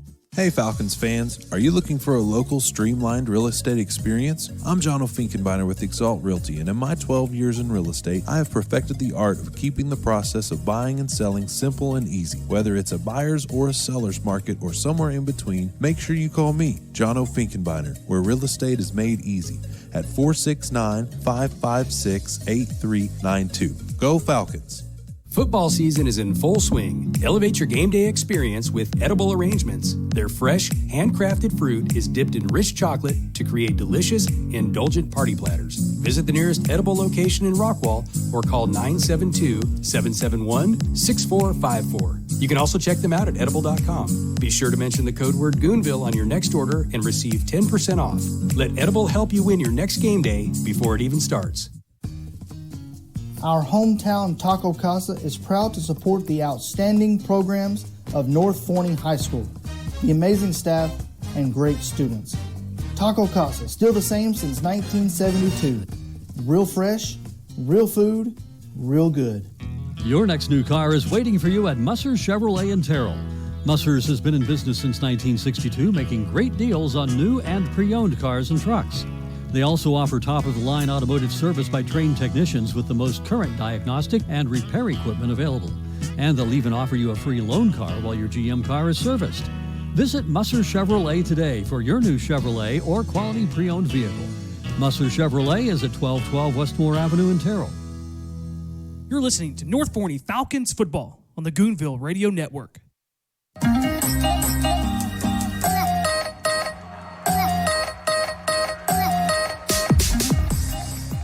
All right, well, James here, joined with Tim here on the second part of this halftime show here at Citibank Stadium. So, Tim, here are some facts, okay? I'm wearing a jacket. You're wearing a hoodie. It's 42-0 at halftime. That's about all there is to say about the game tonight. I mean, what? I thought you were going to follow that up with a question like, why are we all still here? Why are we still here? No, my thing is, what can the Falcons possibly do for an encore here in this game? You know, I was prepared for a lot of questions. I wasn't prepared for that one. I think there's still a lot to be done just in, when you start looking at what the Falcons have ahead of them, okay, I think it's can they maintain that discipline that they played with in the first half? Can they maintain the intensity that they had in the first half? Coach Jackson will tell you can learn from any situation. And this is an opportunity. It's also an opportunity to get some guys out perhaps and let some of the younger guys play, avoid some injuries, give some experience and things like that. But I think ultimately it's a matter of they've got something to prove in this game, right? The last 3 weeks have been awful. They just have been undisciplined. I think the coaches have been very disappointed with the way that they've played, obviously. And so let's see if you can keep it up for 4 quarters because you haven't shown that, especially last week. Last week in the fourth quarter, they gave up 21 points. That winning teams don't do that. Yeah, it spells disaster when your fourth quarter looks like it did last week, especially in a close game. Now, obviously, I know that last year this game, man, it was a nasty game. It was there in Kaufman. It was raining. It was cold. And I remember walking across in the back of the end zone heading out actually at halftime because our equipment was getting wet, and so we had to load it all up. And I remember there was a play, and man, Coach Jackson just lost his mind on the sideline.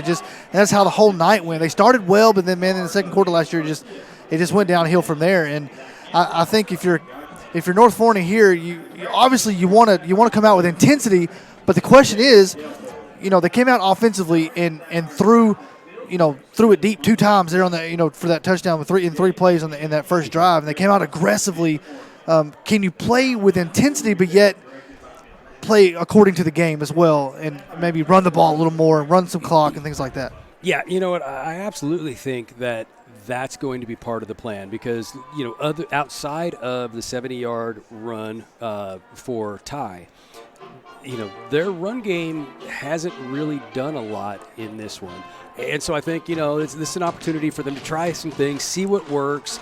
Like I said, I think you can learn something in every situation. This is an opportunity for them to really kind of just continue to refine and continue to get better.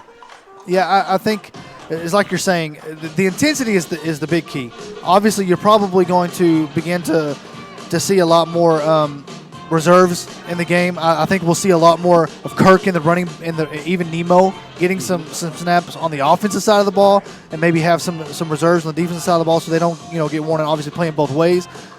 Crazy I say that because back when I was in school, that you played both ways. This is the way it was. Now with these bigger schools, you don't necessarily have to do that. But doing that, but yet maintaining the idea that says we need to get better in the second half, even though we're maybe playing a little different style. Yeah.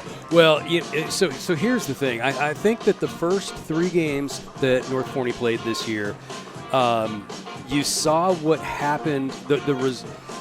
What happened in those games impacted the fourth game against Ennis and impacted that fifth game against Corsicana in that their starters, who only were playing half to three-quarters of the game, they weren't ready to go four quarters.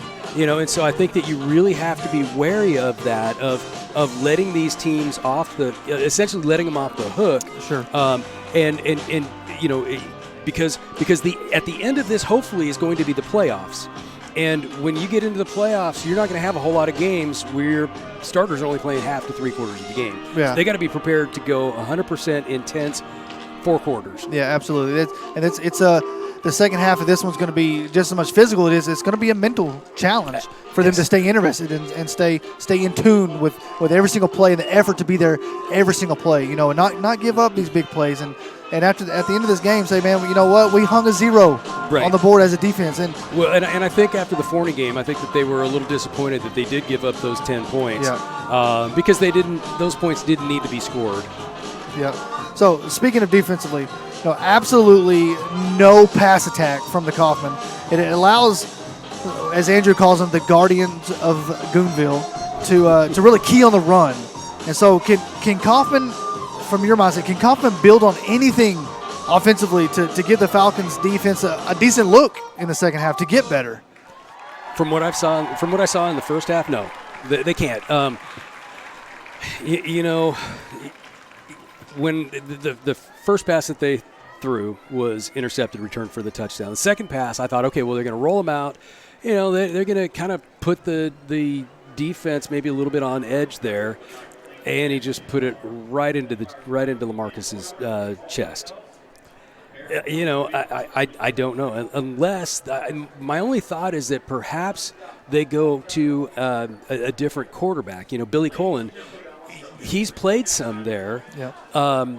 Maybe they bring him in, and at that point then, we were watching him warm up, and the kid's got an arm. Yeah. So maybe that does something, but, they're too far behind to really do anything now, but at least they'll give us a look, and you never know. Yeah,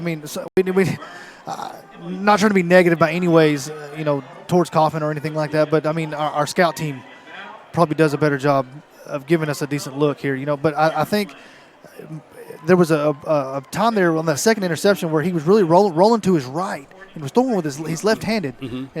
I don't think he was really set up for success there on that play, and it was, a lot of traffic on both of those interceptions. I don't think he just saw Kirk. Just hit him right in the chest with the ball. He couldn't have been an easier interception. Well, and he's probably young, and in hindsight, and I'm sure the coach is telling him, hey, when you get out there, if that's what you see, you just tuck it and run, because he looks like he's a good runner, just right now just not ready to throw a whole lot. Yeah. Okay. So turnovers. Speaking of Kaufman, turnovers, penalties, miscues. Just galore. For Kaufman, can North Forney keep the same intensity on defense and maybe force more of those turnovers and miscues? So short answer is yes. Long answer is it really depends on what Kaufman does in the second half.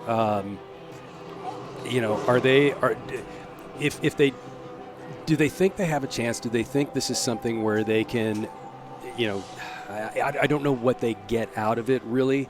Obviously, they've got to play the second half, but are they going to try and throw the ball a lot? I don't see that happening. Are they going to, what are they going to do? I think they're just going to try and run the ball as much as possible, keep that clock moving, and try and get out of here with whatever pride, that they have after a game like this. It's a difficult situation really for both teams. Sure it is. And so here's an interesting question. I hope you'll appreciate this question. I thought this one through as you and Wally were talking. Next week being the bye week. Mm-hmm. I know this is a game that you really are building momentum and saying, okay, man, we're back on the horse again, and now we don't get to play a week. That is. Now I think that was a statement, not a question. But it was going to be a question. I went up at the end. Right. Okay. Yeah. In the form of a question, that is a great question. It's something I was thinking about earlier. Is you know what? You come out and you do this, and you're right. Boy, you kind of wish you could get right back after it, because it's like, okay, we found some things that are working here. Now, what are we going to do for a week? So they can continue to fine tune it.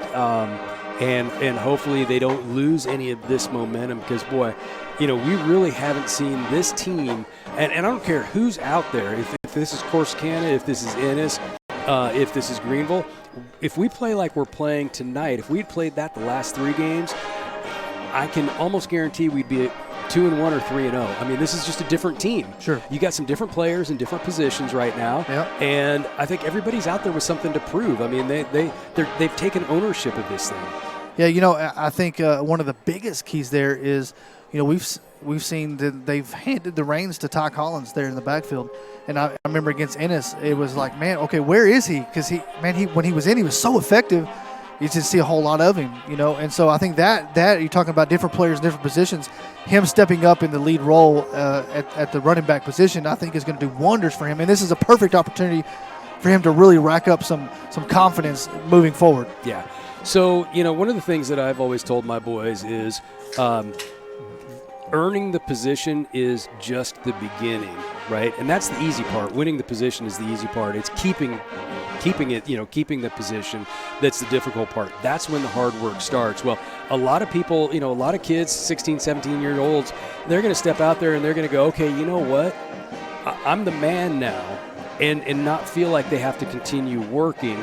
That you haven't seen any of that from Ty. I mean, he's running just as hard, and I mean, he's a lot of fun to watch. He's extremely dynamic, and he's a really good runner. Yeah, he plays like he's hungry, and he doesn't want to give up any opportunity to punish the defender in front of him. And I think that's also, as a leader on this team, maybe they'll follow that in the second half and really put that effort in the second half as well. Well, looking at some halftime scores, Terrell is still up over Greenville 16-14, and that's good for. We want Terrell to win that game at all costs. That does nothing but help North Forney. The one that's concerning is the halftime score there in Roy City, where Roy City is up 17-0 over Corsicana. Nobody saw that one coming, Tim. Well, I don't know that nobody saw that. I mean, I think Roy City has talent. They've won a lot of ball games this year. Corsicana is good.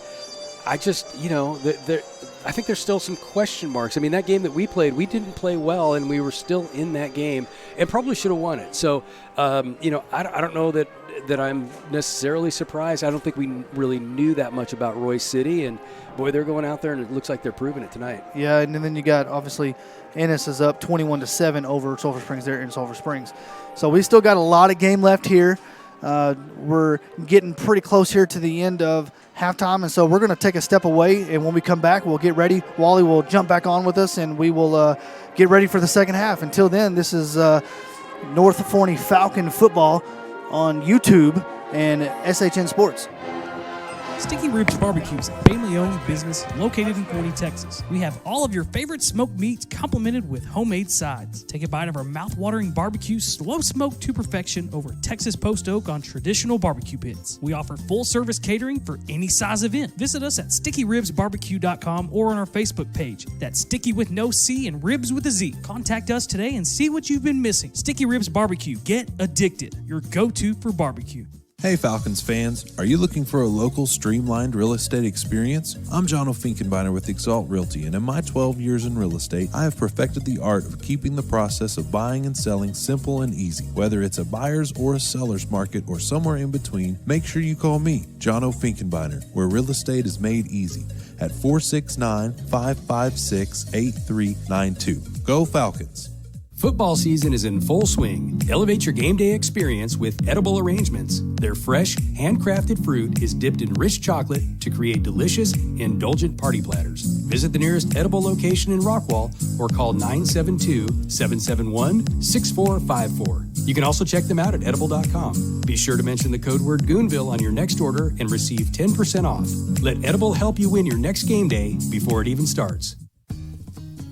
Our hometown Taco Casa is proud to support the outstanding programs of North Forney High School, the amazing staff, and great students. Taco Casa, still the same since 1972. Real fresh, real food, real good. Your next new car is waiting for you at Musser Chevrolet in Terrell. Musser's has been in business since 1962, making great deals on new and pre-owned cars and trucks. They also offer top-of-the-line automotive service by trained technicians with the most current diagnostic and repair equipment available. And they'll even offer you a free loan car while your GM car is serviced. Visit Musser Chevrolet today for your new Chevrolet or quality pre-owned vehicle. Musser Chevrolet is at 1212 Westmore Avenue in Terrell. You're listening to North Forney Falcons football on the Goonville Radio Network.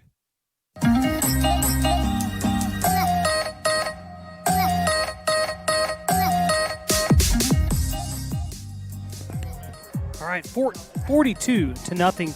The halftime score here from Citibank Stadium as the Falcons lead the Kaufman Lions. James, it's been a fun first half, and I'm curious to see how much longer the Falcons keep the pedal to the metal with no threat from Kaufman. And of course, you've got bigger games on the horizon coming up after next week's bye week. And I would imagine we've probably seen, we might get another series or two from Todd Collins. Then we'll probably see that's about it from him. Same with Jacob Acuna. And then, maybe a couple of the defensive guys as well. I think they're going to want to get out of this game. Even if they end up giving up a couple of touchdowns, I don't think that they're really too concerned about it.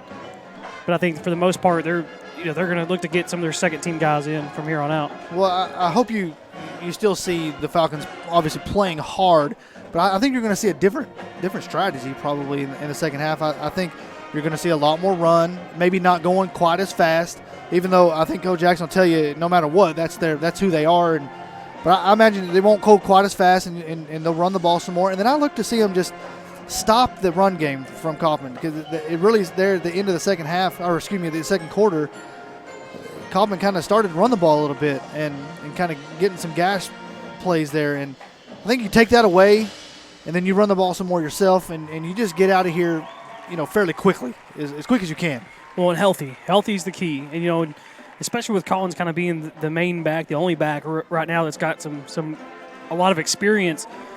You want to keep him. I think you want to keep him healthy. Probably right up there with Acuna. Probably those two guys more than anybody else. You'll want to keep healthy. They'll come out, get a couple of series, kind of make sure that they're still progressing in the right direction, and then you'll get those guys out of there. But you'll still, as you said, a collective effort. You still don't want to give up yards and points to a Kaufman team, even though the game might be over. But bigger games on the horizon.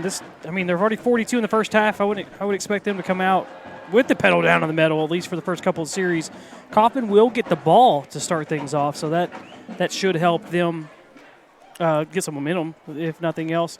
Of course, they're from what I heard on the elevator ride back up that McGee, the quarterback they've got in there right now, is really their fourth option, and he's a third or fourth string wide receiver that they got in there running at quarterback. Like if you would have counted him at the start of the year, he was probably fourth or fifth down the list as far as quarterbacks go. So that makes me really wonder about Landon Tucker. He must be hurt or just not eligible to play, or I'd imagine because it cannot look any worse than with what McGee's done at the quarterback position tonight. Yeah, hopefully we'll hear from Coach Jackson here in a minute, but I think that the two things for us here in the booth in the second half, the things that we're really going to keep an eye on is, okay, like you said, health. Jacob Kuhn already dealt with some health, missed a couple games earlier this season. We definitely don't want him to have any kind of injury here. And then obviously we're going to keep an eye on this Corsicana game. That is just that would throw a wrench into things. Yeah, it's not how that's supposed to go. No, and Roy City's a good team. And Corsicana looked vulnerable against us. They looked vulnerable against Greenville. And Roy City's a good team. I didn't expect them to be leading 17-0. That would definitely throw a wrench in things, and that would really mean that we need Terrell to beat Greenville. And then, honestly, we probably need Roy City to beat Greenville next week if that's the case, and then have Ennis beat Greenville, and then we need to win out as well. Which, that game against Roy City here in a couple of weeks, that's looking tougher and tougher by the week. Last week we saw Roy City play Ennis really tight for much of that game. This week they're blanking Corsicana. Next week we'll see how they fare against Greenville. But that game in a couple of weeks, like I said, all these scenarios, all this starts out with North Forney winning out. And that, they should win. They're going to win tonight. Next week or 2 weeks from now after the bye week, they should beat Terrell. and then they should beat Sulphur Springs in the end. You look at those and they say those should wins. Now Terrell's playing Greenville really well tonight too, so you never know. I mean, that's why you just every week you got to win the game. And the second half kickoff fielded by Kaufman inside the 10-yard line, and getting out near the 25-yard line is Charleston Miller. I believe we have Ayana just a few minutes ago catching up with Coach Jackson. Let's see if we can get down to her.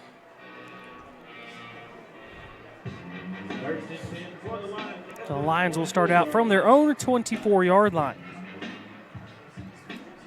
trailing 42-0. All right, now let's go down to Ayana.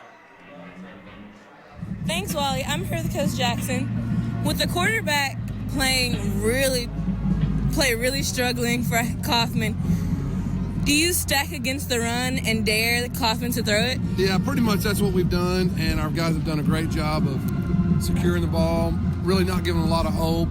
A lot of 3 and outs has been great this half. What was your message at halftime to keep the Falcons hungry in the second half? It was really just about, again, it's always about us. Don't waste an opportunity to get better. We need to be better when this game is over with than we are right now. Thank you, Coach Jackson. Good luck out there. Back to you, Wally. All right, thank you, Ayana. That's something we kind of touched on. You know, it's funny that Kaufman, the way they've been playing defensively against North Forney, you would think that North Forney's quarterback play is struggling. And it's obviously the opposite. As Acuna's played really well in the first half with 3 touchdowns and just 1 interception. McGee takes a direct snap around the left side, cutting it back up inside the numbers. The ball's on the ground, and the ball's picked up by Donovan Holt in North Forney, and another turnover by the Kaufman Lions. I mean, Wally, I'm starting to feel bad. I'm starting to feel pretty bad, especially for the quarterback there for Kaufman. They're just, man. A fumble there from McGee. I believe that's his second fumble. Did he have 2 or 3? Did he have 2 in the first half or just 1? Well, he had 2 picks, and then he had the fumble. 2 picks, and then the fumble that kind of went off of him. I thought there was another one lost, but maybe not. I don't want to. I'm probably just getting a lot of deja vu. This one's thrown and intercepted off the hands of Nick Boo. Thrown right into the hands of Boo, and Boo just couldn't bring it in. That one's all on Boo, and it goes right into the bread basket of McKinley Sanders of Kaufman. So just like that, and the Lions offense back out on the field. The stat line for Kakuna is not going to look great with I say not look great. It's not going to look perfect with the 2 interceptions.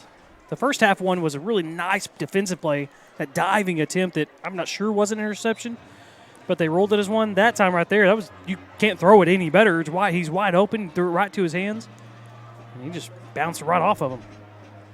Well, the Falcon defense again is on the field, and let's see what the intensity that they can bring here in the second half after what they did there in the first half. Kaufman with a new set of downs. Hand off to Shaw. He's got to make a defender miss in the backfield, but then he can't make the second and third defenders miss. It was LaMarcus Kirk coming up on the edge, and that's a big difference, James. I know you weren't with us last week for the Greenville game, but the biggest difference to me tonight defensively for the Falcons is they are sending that player, usually that outside linebacker, to really crash that edge. And that running back on that sweep has to cut back or has to try to make that defender miss. Last week, that was non-existent. They had that whole sweep side to themselves, did Greenville, and they had a head of steam before they were ever touched. Yeah, they kind of got to bubble it out if they're going to get the edge, and you end up losing yards most of the time against this defense. McGee keeps it, started to his left, cut back up, and then takes a big pop from Josh Anderson after a gain of 5. And that'll bring up 3rd down and 5 for Kaufman. And it's a 3rd down money down brought to you by Sticky Ribs Barbecue. I want to get in there. Looks like Chandler McGee in there on that tackle as well. Number 30. 3rd and 5 for the Lions. 9:45 to play in the third quarter. Kaufman trailing North Forney 42-0. McGee keeps it, stumbling after he takes it, and he's going to be dropped near a 1st down marker. Looks like he's got enough for it. They're going to move the chains. Yeah, it looked like Donovan Holt kind of came in there at the end of that play. Took a shot to the helmet of McGee. And it looks like we're going to get a timeout, an injury timeout for McGee. And I imagine that means Billy Pullen will probably have to come in at least on this series, this next play to replace him. We'll take a quick step away as North Forney leads 42 to. Actually, no, we won't. They're going to take him right off the field. So we'll stay. We'll stay. You were perfect on that. You were ready to go. Nice audible. You were ready for it. Good job. I'm proud. I'm impressed. Hey, yeah. Watching through the binoculars there, I seen he was kind of going down, and Holt just kind of came in, and their heads kind of not on purpose by any means, just heads collided, and you could tell he was wobbly getting off the field there. So we do have Billy Pullian. Pullian? I thought it was Pullen. Okay, Pullen. He heads off to Shaw. Shaw, nice move up the middle. He's across midfield. Brought down from behind by LaMarcus Kirk. That is a 25-yard run down to the Falcon 40-yard line. And we've seen a couple of times from Shaw, just some really good first cuts, first moves there at the line of scrimmage, and getting some extra yards. And that by far the best run play of the night best play of the night period probably for the Lion offense. When Shaw looks to be a pretty big back too. Yeah, he runs upright. Pullen still the quarterback. He fumbles the snap. He'll just take it and run this time. He's got the right side. Puts his head down and lunges for the first down. He's about a yard or two short. Yeah, guy usually playing linebacker, he's not going to be afraid to create some contact, and that's exactly what he did there. And if you're North Forney and you see him running the ball, you just got to be ready. And the first man's got to make the tackle. He's not going to be elusive by any means, but he's pretty strong. Looks like McGee's still on the sideline. So Billy Pullen typically mans the middle linebacker position for Kaufman. And I could kind of see a very similar play there, the quarterback keeper trying to pick up this first down. Obviously Pullen, more of a power runner than McGee. Pullen's probably got a good 30, almost 40 pounds on him. Pullen's going to throw. This one almost intercepted again. And he had a receiver open right at the first down marker. And I don't think he saw LaMarcus Kirk right there on the outside linebacker. Well, he wouldn't be the only one tonight. I'm pretty convinced that McGee saw him, and it just didn't. He just couldn't compute it in time. He's like, I know that guy's not on my team, but he's so wide open. And he might have been one of those, in the basketball plays who are like, hey, clap your hands, throw me the ball. Oh, there's the wrong team. You're on the wrong team. Kaufman's got 2 receivers to the right and 2 to the left. Pullen's still the quarterback. He'll take the snap. He's going to run left. Keeps it all the way. And he's got a first down as he piles through a couple of Falcons. And on the Sticky Ribs Barbecue third down money down, the Lions get a first. Yeah, that was kind of what I was expecting to see on the last play. They opted for the pass. And all night long, that pass has not been there. And, Coach mentioned it at half there, coming out of half, that we want to make them throw the ball. So we're going to get some whistles for a sideline warning against Kaufman. They didn't even throw a flag. They're like, hey, we don't want to spend any more time throwing a flag. Let's just get back, scoot back. 1st and 10 from the Falcon 28-yard line. It's a high snap. Pullen again just has to take and run. Trying to get away from a couple of defenders, and he's going to get wrapped up and taken down. As big as Pullen is, he was brought down by the smallest guy on the field, by Jules Demps. Man, I love watching Jules play. Yeah, Taven he plays Lee. about a foot taller and about 40 pounds heavier than he really is. And it was so funny watching them at he being the homecoming king and watching him next to the homecoming queen. And she had about 6 inches on him. I bet he'll argue that was about 6 inches of heels, but no, we're not fooled. No gain on the play to bring up 2nd down and 10. Pullen still the quarterback. Man in motion from right to left. Pullen takes a snap, hands it off to Shaw. Shaw wrapped up, gets ridden down by Roderick Brown after a gain of 2, and that's going to bring up a 3rd and 8. It's a Sticky Ribs Barbecue third down money down. Yeah, that was that stretch off tackle play there that really had some success there at the end of the first half for Kaufman, and that time there, Roderick Brown just said, nope, we're not having it this time, and was able to chase him down from behind, just wrapped him up, and almost caused a fumble. Got his hand around him on the backside. Well, this is definitely a passing down if you're Kaufman, which they've had no success so far tonight. It's 3rd and 8. Pullen takes the snap, drops back. Started up looking in the middle. Now he's being pressured, breaks away from the first defender, then throws it towards the sideline as he was being taken down for the sack. And didn't get it back to the line of scrimmage, and I'm not sure there was a receiver real close to where he threw that ball. Well, I think he was out of the pocket. I don't know. Well, he might have been. Either way, it brings up 4th down and 8. I mean, it's kind of a smart play there, especially if you're wanting to have any chance of going for it on 4th down. You definitely don't want to give up, 6 yards on a sack. But again, it's going to be a passing down, and he had a little bit of time on that last play, but they're going to have to work something up. I'd look for a trick play here, double reverse pass, something along those lines. All right, and they take a timeout with 5:39 to play in the third quarter. Let's look around the rest of the district. Let's look at those scores. We'll have plenty of time to get to some more commercials. So it's still 16-14 Terrell over Greenville. That one, they're just now starting the third quarter. They're still showing halftime. Roy City in Corsicana 17-0. I think they're a little behind on the scores because I think earlier they had us at 28-0 when it was already 42-0. Yeah, it still shows us at halftime as well, 42-0. And we got a little over 5.5 minutes still left to play in the third, so we've been moving along here in the second half. Well, somebody needs to call. Okay, now we're updated. Oh, there we go. So Greenville is now taking the lead, 21-16, with 2 minutes left in the third, and it's still showing 17-0 halftime at Corsicana. So if you know the score, the actual legit score, text me. But I'm not giving you my number. You have to know it already. So out of the timeout, North Forney struggling to get their guys on the field. Looks like they've started mixing in some of those second-team guys. And that's going to mess up the communication. 4th and 8. Pulling, fakes it. Looking down the middle. He's got a man, and it's caught for a touchdown. Play action got North Forney, but there is a flag on the play in the backfield. So wait just a second. And it's a terrible night might just get worse, and I'm pretty sure it is, just judging by the reaction of Billy Pullen.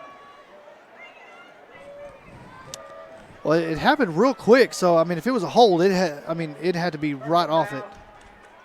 Hands to the face. Hands to the face. A penalty charge to Elion Perea. And you don't hardly see that on the offensive lineman. Hands to the face. Normally that's a defensive lineman committing that penalty. And that's a 15-yarder. What a rough night for Kaufman. They had a nice play call. Play action. They slipped the tight end down the middle of the field. A beautifully called play for a touchdown. They get the penalty. I think we could cite these officials for torture. My count, that's at least the 11th penalty on the night for Kaufman. Pullen takes a snap. Facing 4th and 20. Looks deep down the field, the right sideline. It's caught by Kaufman inside the 15, inside the 10. Broke down inside the 5. There's a couple of flags on the play. I think you're going to have a pass interference on defense, and then you're going to have a face mask on defense, I believe, is going to be the call. Wow, facing a 4th and almost 20. Kaufman able to complete that. That's the first sign of life in a passing game we've seen from Kaufman all night. It kind of makes me wonder why they even had McGee in there, to be honest with you. Defense, number 4, penalty decline. So it was pass interference. That penalty does get declined, and that is the first complete pass of the night for Kaufman. Yeah, I think if you're a Kaufman fan, I mean, you're thinking, why hasn't this really been the recipe at quarterback from the beginning? They're still not in the end zone yet. In the pistol formation, tight end goes from left to right. Turn it, hand it off to Shaw. Shaw inside the 5, and now he's in the end zone. Yeah, that one really was easy. It's that stretch play that they've really found success with, especially there in the second quarter. Just kind of off tackle, and it comes down to the first man. If you can make the first man miss, then you've got a chance, and that he's been able to do that as of late, Shaw's. Well, North Forney has been mixing in some of their second-team guys, so let's keep that in mind as well, especially along that defensive front, trying to keep those guys from getting too many snaps on them. The extra point kick is up. It's no good. It's 42-6. Falcons lead with 5:10 to play in the third quarter. You're listening to North Forney Falcons football on the Goonville Radio Network and SHN Sports. Your new Cadillac is as close as Musser Cadillac in Terrell. Musser's has been making great deals on new and pre-owned cars and trucks since 1962. And you're sure to get a great deal on a new Cadillac when you visit Musser's in Terrell. They also offer top-of-the-line automotive service by trained technicians with the most current diagnostic and repair equipment available. And they'll even offer you a free loan car while your GM car is serviced. Visit Musser Cadillac today for your new Cadillac or quality pre-owned vehicle. Musser's is at 1212 Westmore Avenue in Terrell. Our hometown Taco Casa is proud to support the outstanding programs of North Forney High School, the amazing staff, and great students. Taco Casa, right here in Forney, Texas, feeding hungry folks since 2010. Real fresh, real food, real good.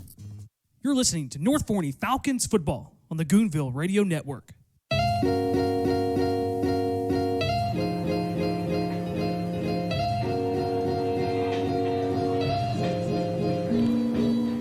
Falcons up 42-6. Kaufman finally on the board. 5:10 remaining in the third quarter. It's a short pooch kick.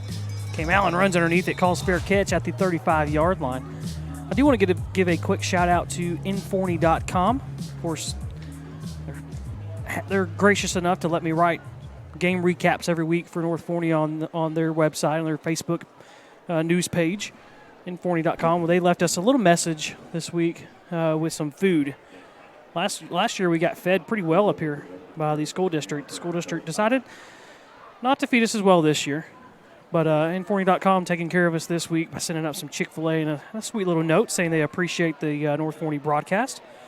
I definitely want to give them a shout out. They've been pretty fun to work with as well, writing those articles. Looks like we got an Akanimo Asuquo sighting. Nemo in there at running back now, and I would imagine that means the night is over for Ty Collins, and probably smartly so. Nemo's first run of the night goes for 1 yard. Another handoff to Nemo. Nemo, nice move right in the hole.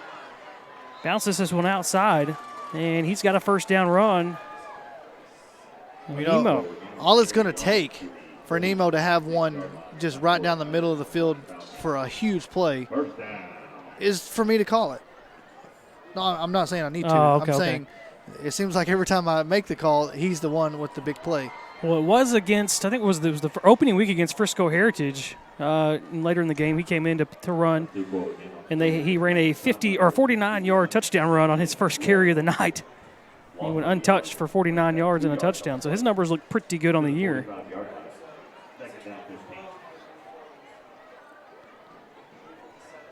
Kuna still the quarterback, takes the snap, fakes the handoff, looking, throws, intercepted by Kaufman. That's a back the other way. Horse collar too. Ooh. Looks like they're going to get lucky on the horse collar play, but that was just an ugly pass.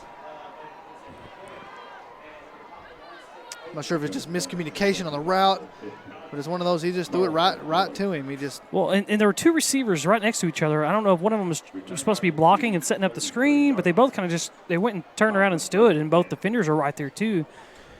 Like Acuna kind of hesitated and thought, should I throw this, should I not? And he did end up throwing it, and right into that's his third interception of the night. And that one I would have to put on him for the most part.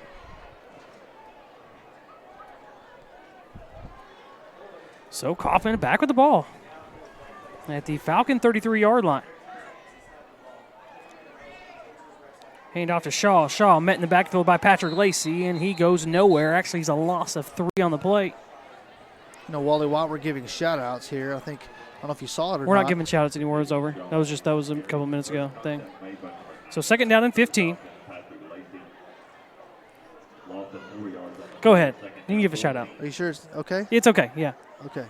I don't know if you saw it or not there at halftime, or pregame, excuse me. But, Sydney Fishback is the homecoming queen this year. And Sydney and us, you and I know her since she was a baby. Yep. Hand off to Shaw. Still on his feet inside the 30-yard line, down to the 29. That'll bring up a Sticky Ribs Barbecue, 3rd down and 6. Of course, Sydney, part of the student council. She might be the student council president. She was a cheerleader for the last 3 years, and this year she decided to not do cheerleading and be a trainer.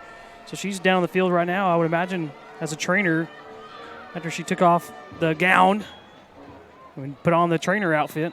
Is that an outfit? Trainer gear? Outfit. Attire? Attire. Training attire? Attire, yeah. Paraphernalia. We had a Kaufman lying down, and it was Shaw. So Shaw's going to have to come out of the game as he limps off the field.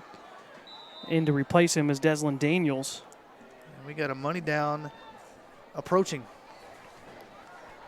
Daniels not nearly as effective as Shaw has been running the ball. I would imagine they might call Poland's number here. Poland takes the snap, and he's going to keep it. And he's going to get dropped this time after he gains a yard. Coming around from behind was Taven Lee. Also there to help out was Patrick Lacey. So 4th and 5 now for the Lions at the Falcon 28-yard line. Kaufman will keep the offense out there. Last possession they faced a 4th down. They converted it on the play-action pass down the middle for a touchdown. They got called back, and it was a 4th and almost 20. And they completed a pass to get inside the 5 before scoring the touchdown after converting that long 4th down. Poland takes a snap, draws back, looks right, throws deep down the sideline, incomplete. No flags on the play. Kaufman wants flags. It was actually not a decent ball thrown there. Receiver really could never really get into his route there. Excellent defense there on North Forney's. It was Trey Barksdale in that far cornerback position. There was some contact over there. I'll say that at least, but I think it was mutual. So the Falcons will take over. Their own 28-yard line. Acuna takes a snap, hands it to Nemo. And Nemo takes a couple of lines to bring him down, and he'll gain only a yard on the play. Acuna's still the quarterback. But now Nemo in at running back. Pretty much the same receiving core. We got Shipley out there, Boo out there, and it looks like Christian Archita, the other receiver instead of DeJuan Johnson. And Nemo lunging ahead after a gain of 4 out to the 33. It's going to bring up a 3rd and 5. Boy, and he divvied out a stiff arm there at the line of scrimmage, and Kaufman defenders held on for dear life. Still able to pick up about 4 yards. Another handoff to Nemo. He finds a crease this time. And up the middle. And the 50, the 40. One man closing on him. He's at the 20, and he gets brought down from behind. Inside the 20-yard line, near the 15. Nemo just didn't have enough in the tank to make it all the way that time. That was longer than 50 yards. If he had had that same 50-yard run, that would have been a touchdown. Yeah. That time he had to go about almost 70 yards. And Nemo's going to say, okay, I need a break. It's like you got Kirk in the game now. It's DeMarcus Kirk now at running back. Hand it to DeMarcus. No, actually, Acuna keeps it. Run the left side, touchdown. Had us all faked out. I was watching the binoculars. I'm like, they're just not tackling him. And it's because he didn't have the ball, Wally. A perfectly ran read option there. Acuna kept it himself. Everybody went for DeMarcus Kirk. And Acuna runs that one in. And the Falcons leading 48-0.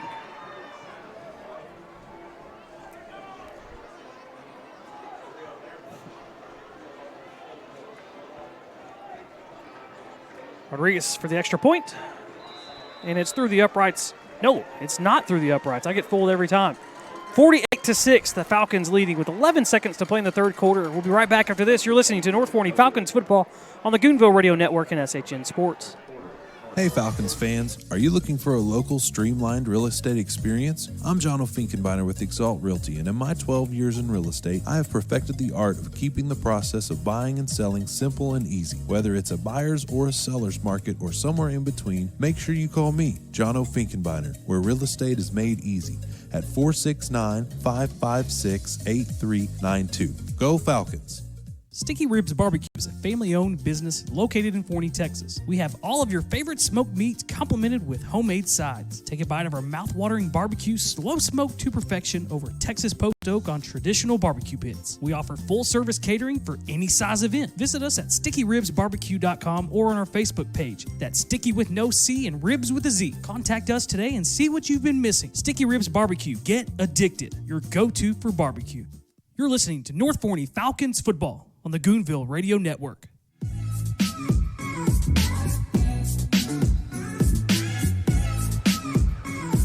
All right, Carlos Rodriguez is ready to kick this one away. Falcons up 48-6. The kick is up and away. Decent kick and be fielded about the 6-yard line. Coming back towards the middle of the field and runs into a host of Falcons there. About the 26-yard line, looks like. And it looks like it'll also bring us to the end of the third quarter. So we'll take a step away and be right back with the fourth and final quarter. You're listening to North Forney Falcons football on the Goonville Radio Network.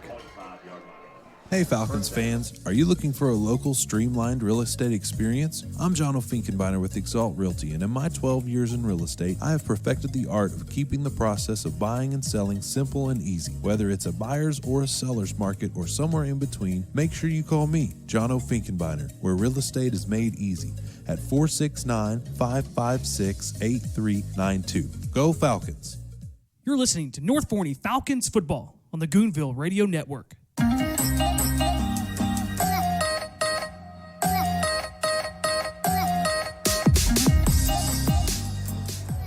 We're back for the start of the fourth quarter. It's Wally and James. Just had a lucky fan here win a $20 Whataburger gift card from getting the correct answer to the trivia question. Whataburger actually sounds pretty darn good, Wally. Well, I'm full from sticky ribs and Chick-fil-A, so and I'm going to have to make sure I take some of that. I need to bottle that up before the coaches get out here and try to take it all because I know they will. I know they're going to, and I'm not going to let it happen. I won't tell who, but it's already happened once. I know. I saw it earlier. I'm not upset. First play for Kaufman. Shaw bounces to the outside. Stiff arms a defender from North Forney. Gets across midfield. Actually, they'll mark him just at the 49 before the 50-yard line. Well, I'll tell you, if you can say there is a bright spot for Kaufman in this game, Shaw, I would say Shaw is, man, he's playing hard, running hard. He, like you said, he's a bigger guy, runs upright. He reminds me a lot of, I just named it, the Arkansas Razorback. Played for Cowboys, McFadden. Runs a lot like McFadden, kind of big, tall running back. Yeah, Shaw has been, you look at the numbers for Kaufman on the season, Shaw has been really their most consistent player. Like I said, he's got 300 yards rushing on the season. Still hasn't scored. He actually got his first rushing touchdown tonight. Next closest, nobody else has over 100 yards rushing before this game. Pullen takes the direct snap, breaks a couple of tackles, and he's got a first down into North Forney territory down to the 39. Yeah, it looked like Rodolfo Hernandez, who's in the game, normally an offensive lineman and playing defensive line, had him and kind of forced him back towards the middle of the field, just wasn't able to make the tackle. And unfortunately, there was really no reserves in sight to make the play before a big game. Well, it looks like mainly the second team in for North Forney's defense. They've been mixing in that defensive line all through the night. Now it looks like the linebackers and the secondary are starting to get some of the other guys in the game. Pulling hands off to Shaw, but we've got whistles and a flag and a false start on Kaufman. Another penalty number 12 tonight for Kaufman. You know this is going to be hard, especially, Billy Pullen, playing for Kaufman is he a senior this year? Because I know a senior. Yep. He started last year, and I believe he started the year before that, especially on defense. And it's got to be tough for him, watching his senior year team play like they have after they've played the way they have the last two previous years. 2 years ago, making a deep run in the playoffs.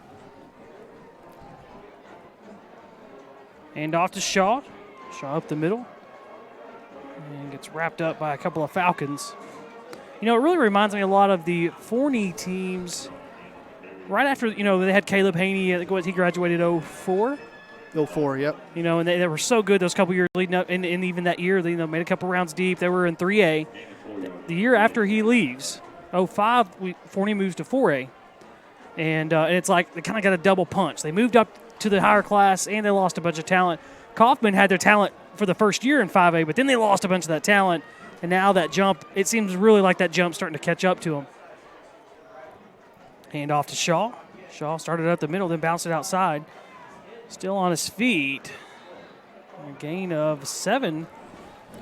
Well, and really the facts for Kaufman, the senior class of last year was double the size of every other of every. As a matter of fact, they had as many seniors last year in that class of 2018, or not 2019, that all of the other 3 grades in high school combined.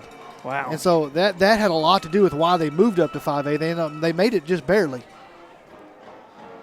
I wouldn't even be surprised to see them go back down come next year, or come here in October, later this month, actually. Yeah, in October is when everybody will get the numbers and they'll know. Actually, no. October is when they do the counting. They don't actually say what the number is for the classifications until after the season, until February. February. When they do realign in the district. They'll know. Every school has to turn their numbers in. I was talking to Coach Jackson about this here in a couple of weeks. But the UIL doesn't actually turn their number in to divide the classifications up.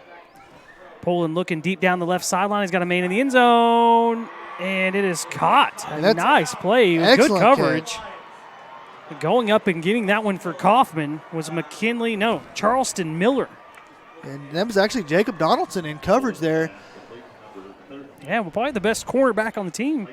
And he was definitely in position, even had a hand on it. And just give credit to the Kaufman receiver there. Just a terrific, first of all, terrific throw. We haven't been able to say that very often tonight for Kaufman. It really is. I get to interview Coach Jackson every week, but this would be one week I'd like to interview the opposing coach, Coach Burleson, and find out why Poland was not in there from the beginning.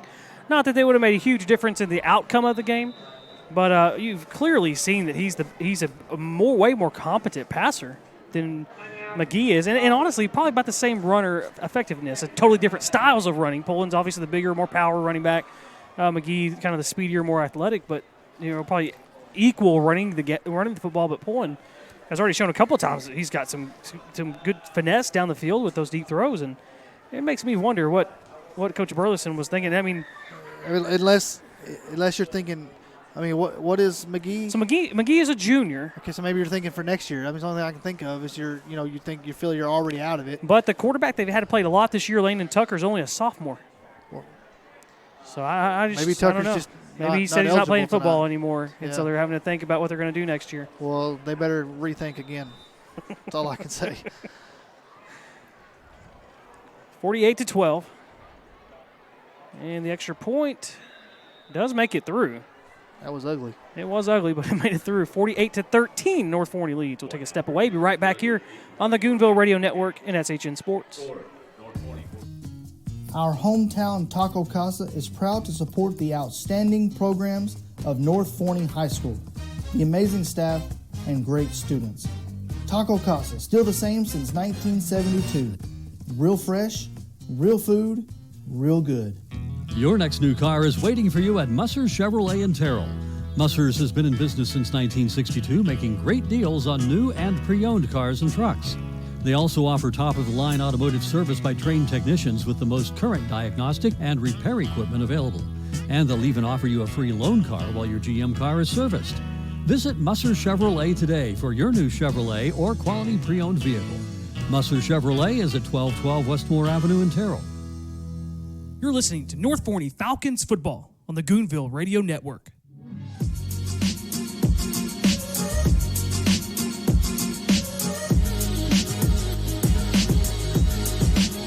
Kaufman set to kick off. Trailing 48-13 with 8:20 to play in the fourth quarter.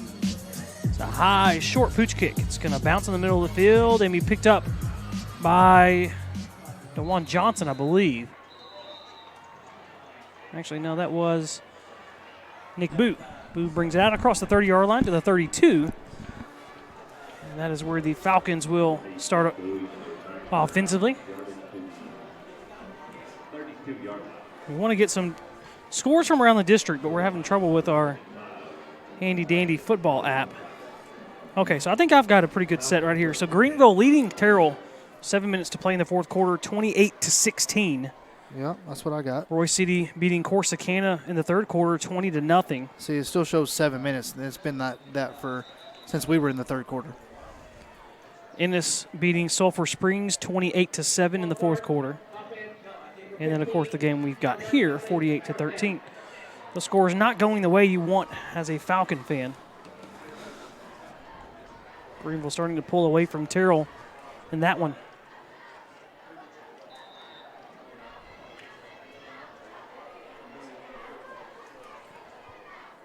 Zach Tucker now in at quarterback for the Falcons. DeMarcus Kirk, the running back. High snap. They give it to Kirk. Kirk looking for the 30-yard line after the penalty.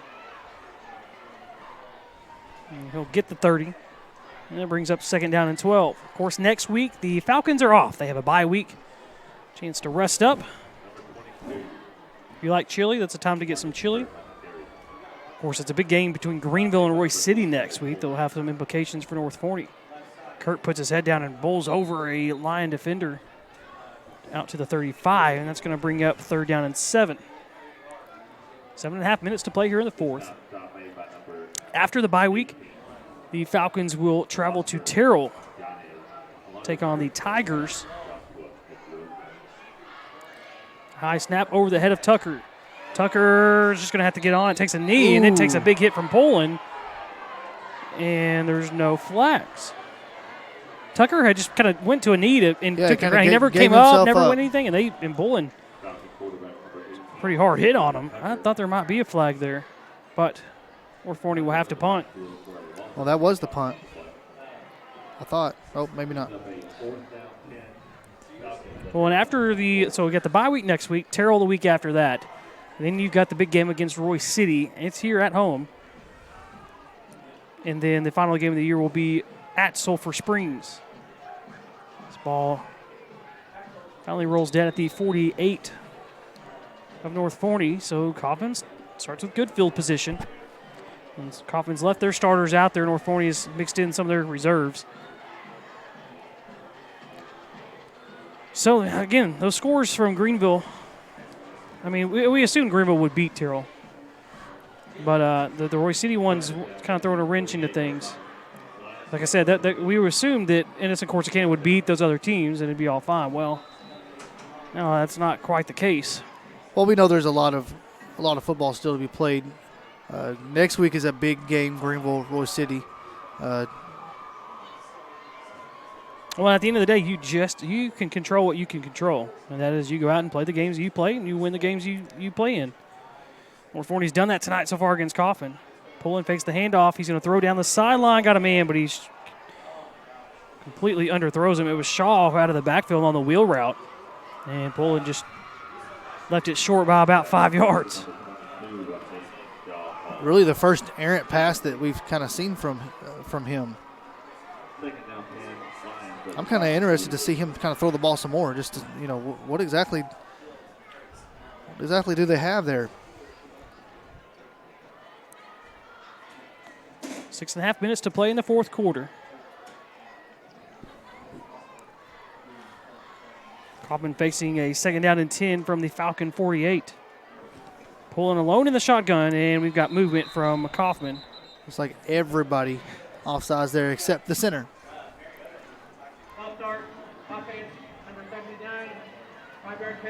Surprised he didn't say the entire offensive line. Yeah, if I'm a ref, that's something that you dream about being able to say. Everybody but the center or the whole offensive line. Or I'm not even sure who.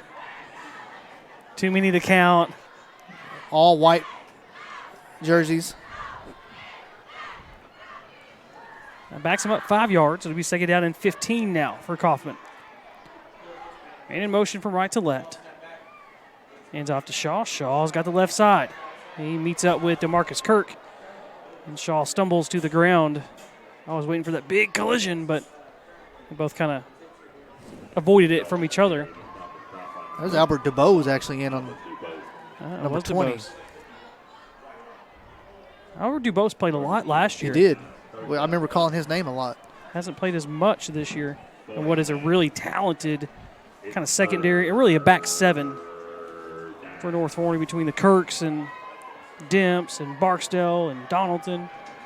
Sticky Ribs Barbecue, 3rd down, money down. It's 3rd and 11 for Kaufman. With the Falcon 49, they fake the handoff. Pullen drops back. Looking down the field. He's going to throw it up for his receiver. Going up to make the catch with a couple of flags for pass interference. And Kaufman, they can pass the ball. Well, that one there, I'm not sure it was a catch, but, I mean, obviously they no replay here in high school football. That was Pedro Cortez on the reception. I wonder if they call him the Conquistador. Why would they do that? Because Cortez. Okay. And the Spanish Conquistador. Wasn't he the famous Conquistador? He was a famous conquistador, but I'm curious to see.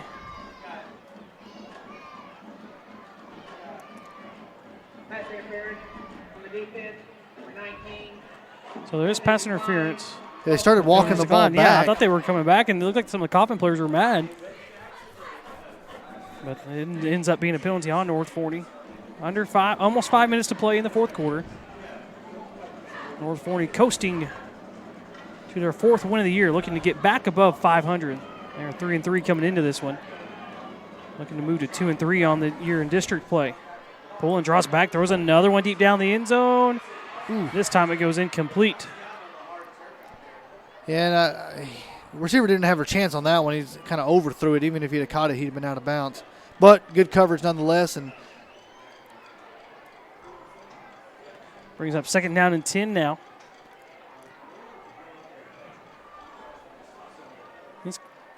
The stands have cleared out a little bit more on both sides tonight with it being a bit chillier.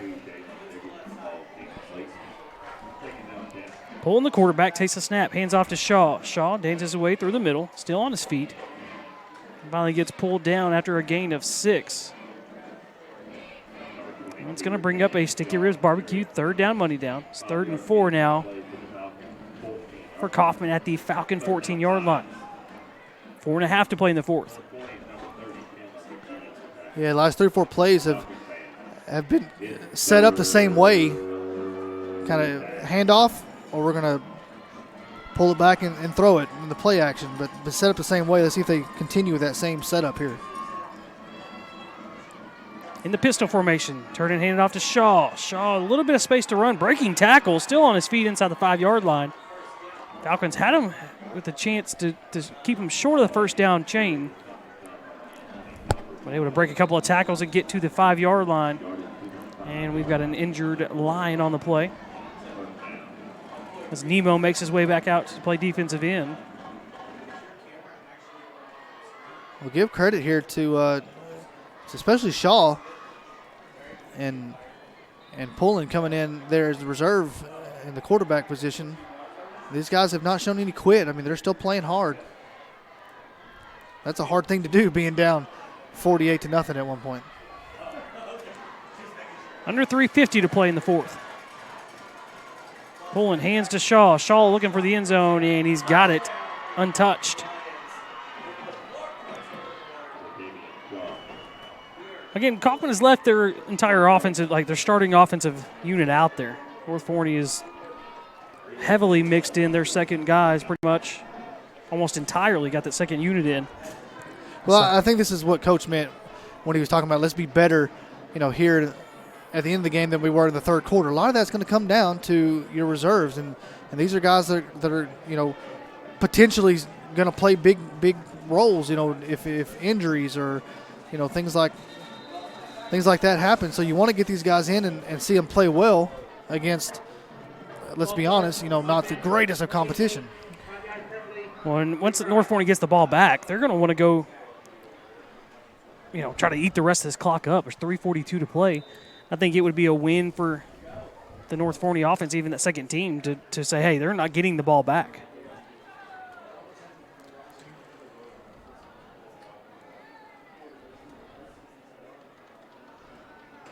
And the extra point after moving back 5 yards is through and good, 48-20.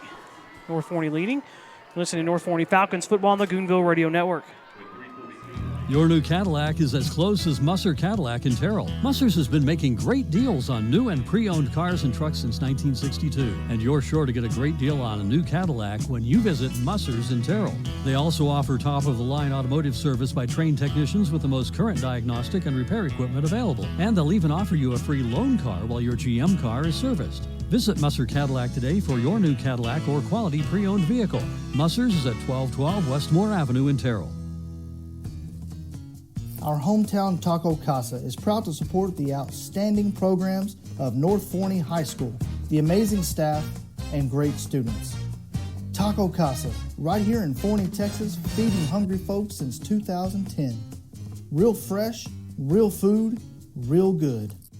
You're listening to North Forney Falcons football on the Goonville Radio Network.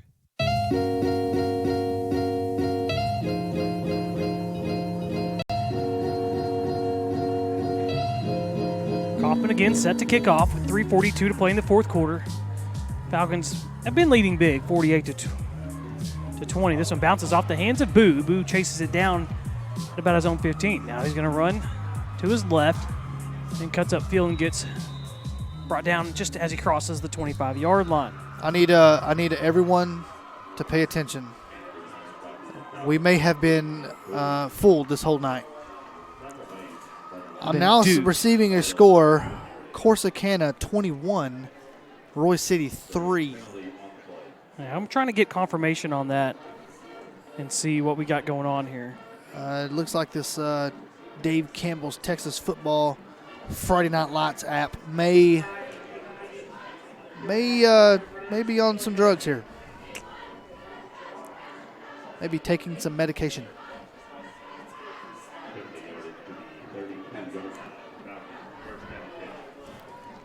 So North Forney gets ready to take the snap here. Looks like we got.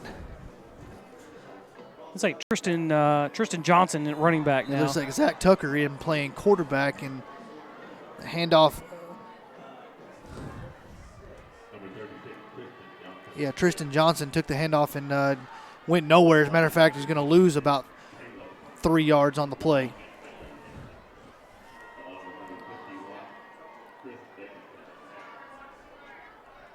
So you got Tristan Johnson in the backfield and Zach Tucker now playing quarterback, and they're looking to the sideline, and the play clock's down to about 13.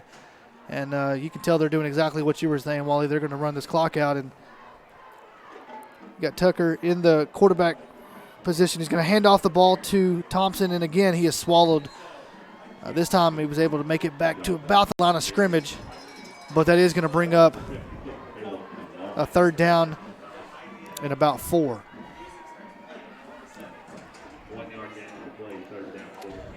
The clock running now. It's down under 2 minutes and 30 seconds here left in the fourth quarter. We're trying to get confirmation on this score here that may have maybe double good news tonight. Not only do we get a win here, but Corsicana maybe came through for us. Tucker in the shotgun, takes a high snap, hands it off up the middle.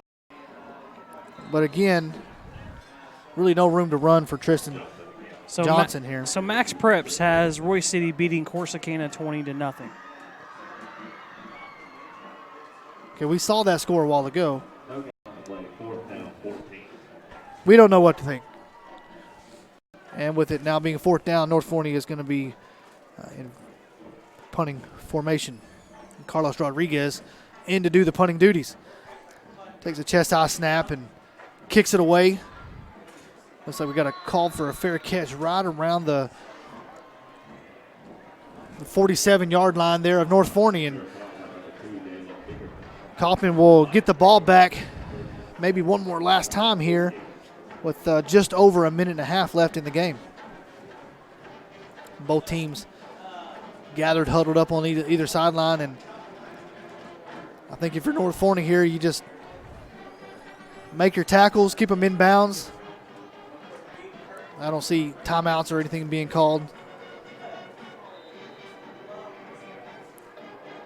You got Pullen and Shaw in the backfield, Pullen in the shotgun. Shaw directly behind him. This time he fakes the handoff, and he's going to take it off around the outside to the far side and puts his head down, picks up an additional 2 or 3 yards, and it's going to be about a 11-yard gain, good enough for a first down. He just had to go out of bounds, didn't he? I don't think he tried. He put his head down and tried to get a couple extra yards, and North Forney knocked him out of bounds. He didn't really have a choice. He was escorted, if you will. You always have a choice, James. These Kaufman runners still running hard. It's also 28-16 Greenville over Terrell from Max Preps as well. We got Pullen in the shotgun. You got Shaw to the right. This time Pullen's going to take a drop back. He's going to pass it deep down the left side, and it's just going to be overthrown. He had 3 Falcons in coverage that time. Falcons said, you're not going to beat us doing this anymore. No. They've had success on that exact play a couple of times. The playbook's out. It was Donaldson, the first man there, and then, like you said, I think Taven Lee and not sure who else that was back there from the safety spot. This time Pullen, second down and 10. Pullen's going to be in the backfield by himself. 2 receivers to the right, 1 to the left, and a little wing back to the left. This time he's going to take a direct snap and run, and he's going nowhere. Maybe picks up a yard. It's a good job that time by Taven Lee. He was being blocked, was able to kind of, still being blocked, but was able to kind of push his blocker right into Pullen and then do enough to keep Pullen from having that head of momentum going forward. Yeah, it looks like Pullen may have had a little bit of space, but not being very quick, not his style. Just had to put his head down and say, get the yards that he could get. Again, Pullen in the shotgun. This time you got Shaw to the left, 2 receivers also to the left. He's looking back. The pass just off the fingertips and almost intercepted there by North Forney. Like a little stop route. Yeah, that bounced off the receiver's hands. Then Donaldson got a hand on it too. Donaldson, we saw in the scrimmage and in the spring game, Donaldson's a turnover machine. Now, he's been really nicked up. He had the high ankle sprain that kept him out a couple of weeks. I don't know if he's still even 100%. And he said he wanted to lead the team in interceptions. He wanted double-digit interceptions. He had some lofty goals, and those injuries kind of kept him from really getting those goals. He's obviously behind. Tim the other day caught him in the hallway and said, hey, I'm still expecting you to get to all those numbers even you've been hurt. Pullen fakes the handoff. This time going down the right side. Got a man. I think it's going to be overthrown overthrown out of the end zone by about 5 yards. And that'll also be a turnover on downs, too. Showing some arm strength there a little bit. That was a good-looking pass as far as the spiral and the length, but he just overthrew his receiver who had a step. So we'll have to ask the Kaufman radio guys, who we're pretty cool with, what the deal is with the quarterback. Why not? Why was Pullen not in there to start the game? Yeah, we'll tell him, hey, look, we gave you some Chick-fil-A. You tell us give us the details. Yeah, give us the deets. If they even want to talk to us after this game. Yeah. Well, and that looks like that'll be it. Forney will take the snap, and Acuna will take a knee, and that will be all she wrote. Final score from Citibank Stadium: the Falcons 48 and the Lions 20. James, how about we just stay here, and we'll kind of catch up on this before we go. North Forney ended up the game with 358 total yards of offense. They did not get a yard of passing in the second half because they did not need to. 180 yards on the ground. Kaufman actually outrushed them 232 to 180, but they took 49 attempts to get there. Only 4.7 yards a rush, and for the most part, that's pretty good if you can hold them under 5 yards a rush for defensively. North Forney, they were a little bit sloppy. I think Acuna would like to have a couple of those throws back. 2 of them are really good plays defensively. One of them was a really good play defensively. One went through the hands of the receiver, and another one was just some type of miscommunication where he threw it right into the defender. But other than that, the offense moved well. Collins, another night of 100 yards rushing. He didn't play in the second half. He was done after the first half, which was good. We need him fresh going forward, fresh and healthy. Coming into this one, we thought, hey, Kaufman's kind of the no pun intended, or pun intended, I'll say pun intended, was the wounded lion coming into this one. They showed more of it. This is actually their highest point output on the year, 20 points. Their previous high was 14. And they've been outscored 168 coming into this game. Well, that's going to go up a little bit more. You did exactly what you needed to do, which was put the throttle down and beat a team that you should beat. And North Forney did that, and we'll look ahead to the bye week next week. Well, and I think when you talk about the highest output for the Lion offense, a lot of that has to do with the way the Falcons play, too. I guarantee you they ran more plays tonight than Kaufman has ran all year long. With the style of offense that North Forney likes to play, and then you add in the couple of turnovers, coupled with that they